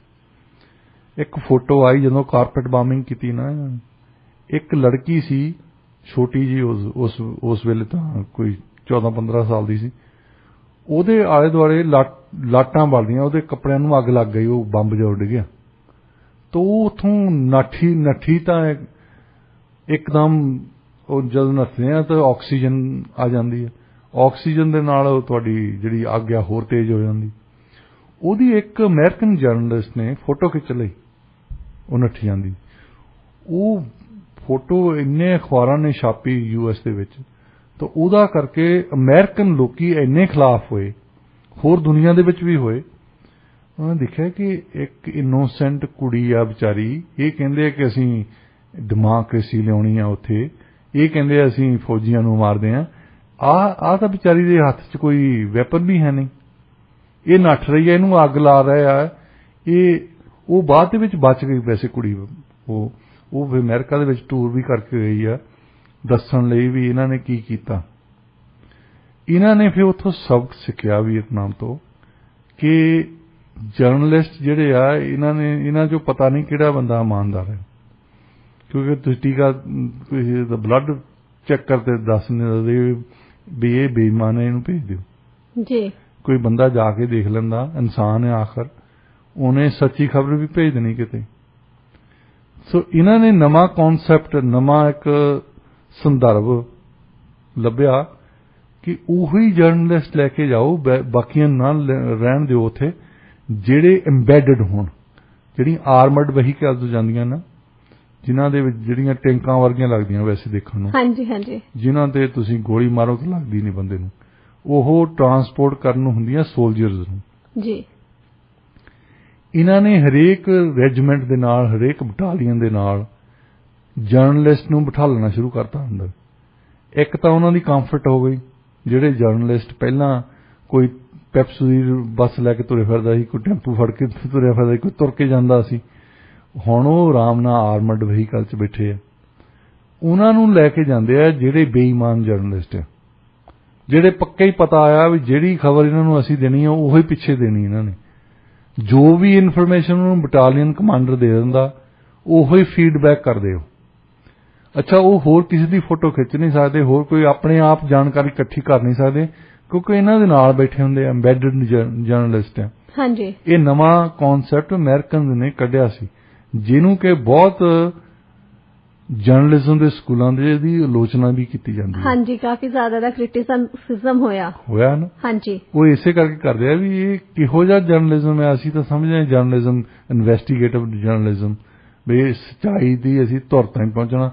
ਕਈ ਦੁਨੀਆ ਦੇ ਕਈ ਜਰਨਲਿਸਟ ਆ ਜਿਨ੍ਹਾਂ ਦੀਆਂ ਜਾਨਾਂ ਚਲੀਆਂ ਗਈਆਂ ਜੀ, ਜਿਹੜੇ ਇਨਵੈਸਟੀਗੇਟਿਵ ਜਰਨਲਿਜ਼ਮ ਹੈਗਾ ਫੀਲਡ ਦੇ ਵਿੱਚ ਜਾ ਕੇ ਆਪਣੀ ਜਾਨ ਨੂੰ ਖਤਰੇ 'ਚ ਪਾ ਕੇ ਜਦੋਂ ਉਹ ਜਾਣਕਾਰੀ ਇਕੱਠੀ ਕਰਦੇ ਆ ਤਾਂ ਬਹੁਤ ਔਖਾ ਕੰਮ ਆ। ਵੈਸੇ ਉਹ ਜਾਨ ਦੇ ਵੀ ਦਿੰਦੇ ਆਪਣੀ, ਪਰ ਜਿਵੇਂ ਤੁਸੀਂ ਹੁਣੇ ਦੱਸਿਆ ਹੀ ਹੈਗਾ ਕਿ ਜਿਹੜੇ ਐਮਬੈਡਡ ਜਰਨਲਿਸਟ ਹੁੰਦੇ ਹੈਗੇ ਆ ਉਹਨਾਂ ਦੇ ਹੱਥ ਵਿੱਚ ਕੁਛ ਨਹੀਂ, ਉਹਨਾਂ ਨੂੰ ਸਿਰਫ ਫੋਲੋ ਕਰਨੀਆਂ ਜਿਹੜੀਆਂ ਇੰਸਟਰਕਸ਼ਨਸ ਹੁੰਦੀਆਂ, ਜਿਹੜੀਆਂ ਉਹਨਾਂ ਨੂੰ ਮਿਲੀਆਂ। ਨਿਊਜ਼ ਵੀ ਉਸੇ ਤਰੀਕੇ ਨਾਲ ਲਿਖਣੀ ਆ, ਪਿਕਚਰਸ ਵੀ ਉਹਨਾਂ ਨੇ ਉਸੇ ਤਰੀਕੇ ਦੇ ਨਾਲ ਲੈ ਕੇ ਉਸੇ ਐਂਗਲ ਤੋਂ ਲੈ ਕੇ ਉਹਨਾਂ ਨੂੰ ਉਹੀ ਰਿਪੋਰਟਿੰਗ ਕਰਨੀ ਪੈਂਦੀ ਜੋ ਉਹਨਾਂ ਨੂੰ ਕਹੀ ਜਾਂਦੀ ਆ। ਜੀ, ਉਹ ਸਮਝ ਲਓ ਮਿਲਟਰੀ ਨੇ ਜਿਹੜੀ ਦੇਤੀ ਉਹਨਾਂ ਨੂੰ ਇਨਫੋਰਮੇਸ਼ਨ ਉਹੀ ਯੂਜ਼ ਕਰਦੇ ਆ। ਹਾਂਜੀ, ਤੇ ਮਿਲਟਰੀ ਵਾਲੇ ਤਾਂ ਬੜੇ ਖੁਸ਼ ਆ ਕਿ ਸਾਡੀ ਕ੍ਰਿਟਿਸਿਜ਼ਮ ਨਹੀਂ ਹੁੰਦੀ, ਸਾਡੀ ਆਲੋਚਨਾ ਨਹੀਂ ਹੁੰਦੀ। ਤੇ ਜਿਹੜੇ ਆਮ ਲੋਕੀ ਆ ਉਹਨਾਂ ਨੂੰ ਹੁਣ ਜਿਹੜੀ ਪਹਿਲਾਂ ਕੋਈ ਖਬਰ ਮਿਲ ਜਾਂਦੀ ਸੀ ਕਿਤੇ, ਬਹੁਤੇ ਜਰਨਲਿਸਟ ਤਾਂ ਨਹੀਂ ਦਿੰਦੇ ਪਰ ਥੋੜੇ ਬਹੁਤ ਤਾਂ ਦਿੰਦੇ ਸੀ। ਹਾਂਜੀ, ਪਰ ਹੁਣ ਲੋਕਾਂ ਨੂੰ ਉਹ ਵੀ ਨਹੀਂ ਮਿਲਦੀ। ਸਾਡੇ ਖਬਰ ਇੱਕ ਜਿਹੜੀ ਕੱਲ੍ਹ ਦੀ ਆਉਂਦੀ ਆ, ਇਹਨਾਂ ਨੇ ਦਿਖਾਇਆ ਕਿ 60 ਕਿਲੋਮੀਟਰ ਲੰਮਾ ਕੌਨਵਾਈ ਜਾ ਰਿਹਾ ਰਸ਼ੀਆ ਵਾਲਾ। ਉਹ ਪਤਾ ਨਹੀਂ ਕਿੱਥੋਂ ਖਬਰ, ਮਤਲਬ ਉਹ ਕੌਨਵਾਈ ਜਾ ਰਿਹਾ ਜਾਂ ਨਹੀਂ ਜਾ ਰਿਹਾ, ਕਿਉਂਕਿ ਅੱਜ ਕੱਲ੍ਹ ਹਰ ਇੱਕ ਚੀਜ਼ ਮੈਨੂੰ ਝੂਠੀ ਲੱਗਦੀ ਹੈ। ਕਿਉਂ ਇਹ ਕੋਈ ਵੈਰੀਫਾਈ ਕਰਨ ਵਾਲਾ ਹੈ ਹੀ ਨਹੀਂਗਾ, ਕੋਈ ਇੰਡੀਪੈਂਡੈਂਟ ਅਥਾਰਟੀ ਨਹੀਂ ਹੈ ਜਿਹੜੀ ਦੱਸ ਦੇਵੇ ਸਾਨੂੰ। ਜੇ ਰਸ਼ੀਆ ਵਾਲਾ ਦੇਖਦੇ ਆ ਉਹਨਾਂ ਨੇ ਆਪਣਾ ਝੂਠ ਬੋਲਣਾ, ਯੂਕਰੇਨ ਵਾਲਿਆਂ ਦੀ ਖਬਰ ਪੜ੍ਹਦੇ ਆ ਉਹਨਾਂ ਨੇ ਆਪਣਾ ਝੂਠ ਬੋਲਣਾ, ਵੈਸਟਰਨ ਕੰਟਰੀਜ਼ ਨੇ ਝੂਠ ਬੋਲਣਾ ਜਿਨ੍ਹਾਂ ਦੀ ਸਪੋਰਟ ਕਰਦੇ ਆ। ਸੋ ਇਸ ਕਰਕੇ ਉਹ ਗ੍ਰੀਕ ਫਿਲਾਸਫਰ ਦੀ ਗੱਲ ਠੀਕ ਹੀ ਸੀ, ਕਹਿੰਦਾ ਜਦੋਂ ਜੰਗ ਲੱਗਦੀ ਆ ਸਭ ਤੋਂ ਪਹਿਲਾਂ ਮੌਤ ਹੁੰਦੀ ਹੈ ਸੱਚਾਈ ਦੀ। ਜੀ, ਬਿਲਕੁਲ ਸਹੀ। ਦੇਖੋ ਤੁਸੀਂ ਕਿੰਨੀ ਡੂੰਘੀ ਗੱਲ ਕੀਤੀ ਹੈ ਇਹ ਉਹਨਾਂ ਨੇ, ਹੈ ਨਾ। ਡਾਕਟਰ ਸਾਹਿਬ, ਜਿਵੇਂ ਆਪਾਂ ਗੱਲਬਾਤ ਕਰ ਰਹੇ ਸੀ ਐਮਬੈਡਡ ਜਰਨਲਿਸਟ ਦੀ, ਜਿਹੜਾ ਉਹ ਸਵੀਨੀ ਆ ਉਹਨੇ ਵੀ ਇਹੀ ਕਿਹਾ, ਕਹਿੰਦਾ ਕਿ ਜਿਹੜੀਆਂ BBC ਦੀਆਂ ਰਿਪੋਰਟਸ ਹੈਗੀਆਂ ਨੇ ਨਾ, ਇੱਕ ਤਾਂ ਚਲੋ ਉਹਨਾਂ ਨੇ ਕਹਿ ਦਿੱਤਾ ਕਿ ਫੇਕ ਨੇ, ਉਹਨਾਂ ਨੇ ਪ੍ਰੂਫ ਵੀ ਦੇ ਦਿੱਤੇ ਹੈਗੇ ਆ, ਤੇ ਉਸ ਤੋਂ ਬਾਅਦ ਉਹਨਾਂ ਨੇ ਇਹ ਵੀ ਕਿਹਾ ਕਿ ਜਿਹੜਾ ਇਨਵੈਸਟੀਗੇਟਿਵ ਜਰਨਲਿਜ਼ਮ ਹੈ ਖਤਰੇ ਵਿੱਚ ਖਤਮ ਹੁੰਦਾ ਜਾ ਰਿਹਾ, ਕਿਉਂਕਿ BBC ਦੇ ਉਹਨਾਂ ਨੂੰ ਅਕੋਰਡਿੰਗਲੀ ਹੀ ਰਿਪੋਰਟਿੰਗ ਕਰਨੀ ਪੈਂਦੀ ਹੈ। ਜੇ ਉਹ ਕੋਈ ਵੀ ਫੀਲਡ ਦੇ ਵਿੱਚ ਜਾਂਦੇ ਆ, ਕੋਈ ਇਨਸੀਡੈਂਟ ਉਹ ਦੇਖਦੇ ਆ, ਜਿਹੜੀ ਸੱਚਾਈ ਹੁੰਦੀ ਆ ਉਹਨੂੰ ਉਹ ਪੇਸ਼ ਨਹੀਂ ਕਰ ਸਕਦੇ ਕਿਉਂਕਿ ਉਹਨਾਂ ਦੇ ਹੱਥ ਬੰਨ੍ਹ ਦਿੱਤੇ ਜਾਂਦੇ ਆ। ਜੀ, ਮੇਰਾ ਇੱਕ ਦੋਸਤ ਇਥੀਓਪੀਆ ਦੇ ਵਿੱਚ ਰਹਿੰਦਾ ਸੀ। ਵੈਸੇ ਤਾਂ ਉਹ ਸਕਾਟਿਸ਼ ਕੈਨੇਡੀਅਨ ਹੈ, ਪਰ ਇਥੀਓਪੀਆ ਬਾਰੇ ਉਹ ਕਾਫੀ ਦੇਰ ਉਹਨਾਂ ਦੀ ਜਿਹੜੀ ਰੈਬਲ ਫੋਰਸਸ ਦੇ ਨਾਲ ਘੁੰਮਦਾ ਰਿਹਾ। ਤੇ ਉਹ ਕਹਿੰਦਾ ਕਿ ਮੈਂ ਐਡਿਸ ਬਾਬਾ ਦੇ ਵਿੱਚ ਰਹਿੰਦਾ ਸੀ, ਉਹਨੂੰ ਕੈਨੇਡੀਅਨ ਐਮਬੈਸੀ ਵਾਲੇ ਕਿਸੇ ਬੰਦੇ ਨੇ ਕਿਹਾ ਕਿ ਤੂੰ ਇੱਥੇ ਬਹੁਤ ਕੁਝ ਜਾਣਦਾ ਹੈ, ਕਿਤੇ ਆਰਟੀਕਲ ਲਿਖ ਦਿਆ ਕਰ। ਉਹਨੇ ਸੰਪਰਕ ਪੈਦਾ ਕੀਤਾ, ਇੱਥੇ ਗਲੋਬਲ ਮੇਲ ਆ ਸਾਡਾ ਅਖਬਾਰ ਮੇਨ। ਹਾਂਜੀ, ਉਹਨਾਂ ਨੂੰ ਇੱਕ ਆਰਟੀਕਲ ਲਿਖ ਕੇ ਭੇਜਿਆ ਇਥੀਓਪੀਆ ਬਾਰੇ, ਉਸ ਬੰਦੇ ਨੇ ਜਿਹੜਾ 13-14 ਸਾਲ ਇਥੀਓਪੀਆ ਦੇ ਵਿੱਚ ਰਿਹਾ, PhD ਕੀਤੀ, ਉਹਨੇ 3 ਕਿਤਾਬਾਂ ਵਧੀਆ ਲਿਖੀਆਂ ਇਥੀਓਪੀਆ ਤੇ। ਉਹ ਕਹਿੰਦਾ ਮੈਂ ਜਦੋਂ ਭੇਜਿਆ, ਉਹਨਾਂ ਦਿਨਾਂ ਦੇ ਵਿੱਚ ਇਦਾਂ ਭੇਜਦੇ ਹੁੰਦੇ ਸੀ ਕਿ ਟਾਈਪ ਕਰਕੇ, ਕੋਈ ਈਮੇਲ ਨਹੀਂ ਸੀ ਹੁੰਦੀ, ਟਾਈਪ ਕਰਕੇ ਉਹਨੂੰ ਭੇਜਿਆ ਤੇ ਇਹਨਾਂ ਨੇ ਉਹਨੂੰ ਵਾਪਸ ਭੇਜ ਦਿੱਤਾ, ਔਰ ਉਹ ਚਿੱਠੀ ਹਜੇ ਤਾਈਂ ਉਹਨੂੰ ਰੱਖੀ ਆ ਕਿ ਅਸੀਂ ਤੇਰਾ ਆਰਟੀਕਲ ਨਹੀਂ ਛਾਪਣਾ ਜੇ ਤੂੰ ਪਹਿਲਾਂ ਤਾਂ ਕੈਨੇਡੀਅਨ ਐਮਬੈਸੀ ਕਵੇ ਕਿ ਠੀਕ ਆ, ਜੇ ਉਹ ਕੈਨੇਡੀਅਨ ਐਮਬੈਸੀ ਉਸ ਜਗ੍ਹਾ ਤੇ ਨਹੀਂ ਹੈ ਫਿਰ ਅਮਰੀਕਨ ਐਮਬੈਸੀ ਕਵੇ ਇਹ ਠੀਕ ਹੈ। ਮਤਲਬ ਉਸ ਐਕਸਪਰਟ ਦੀ ਕੋਈ ਕੀਮਤ ਨਹੀਂ ਹੈ। ਜਿਹੜਾ ਬੰਦਾ ਉੱਥੇ ਰਿਹਾ ਤੇ ਹੋਇਆ ਕਿ ਜਿਹਨੇ ਸਾਰਾ ਕੁਝ ਦੇਖਿਆ, ਉਸ ਤੋਂ ਬਾਅਦ ਰਿਪੋਰਟਿੰਗ ਕੀਤੀ। ਇਹ ਦੇਖਣਾ ਵੀ ਸਾਡੇ ਦੇਸ਼ ਵੱਲੋਂ ਕਿਹਦੀ ਮਾਨਤਾ ਹੈ, ਇਹ ਵੱਡੀ ਗੱਲ ਹੈ। ਵੀ ਇਹਨੂੰ ਅਸੀਂ ਜਰਨਲਿਜ਼ਮ ਕਹਿੰਦੇ ਇੱਥੇ। ਜੀ ਡਾਕਟਰ ਸਾਹਿਬ, ਟਾਈਮ ਹੋ ਚੁੱਕਿਆ ਜੀ ਅੱਜ ਦੇ ਵਿਚਾਰ ਦਾ, ਤੇ ਆਪਣੇ ਸਰੋਤਿਆਂ ਨੂੰ ਦੱਸੋ ਅੱਜ ਦਾ ਵਿਚਾਰ ਕੀ ਹੈ?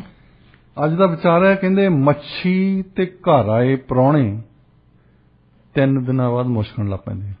ਜੀ ਬਿਲਕੁਲ, ਇਸੇ ਨੋਟ ਤੇ ਅੱਜ ਦੇ ਪ੍ਰੋਗਰਾਮ ਦੀ ਸਮਾਪਤੀ ਕਰਦੇ ਹਾਂ ਤੇ ਤੁਹਾਡੇ ਨਾਲ ਸਾਡੀ ਮੁਲਾਕਾਤ ਹੋਏਗੀ ਜੀ ਕੱਲ ਪੰਜਾਬੀ ਆਵਾਜ਼ ਦੇ ਵਿੱਚ। Have a great day.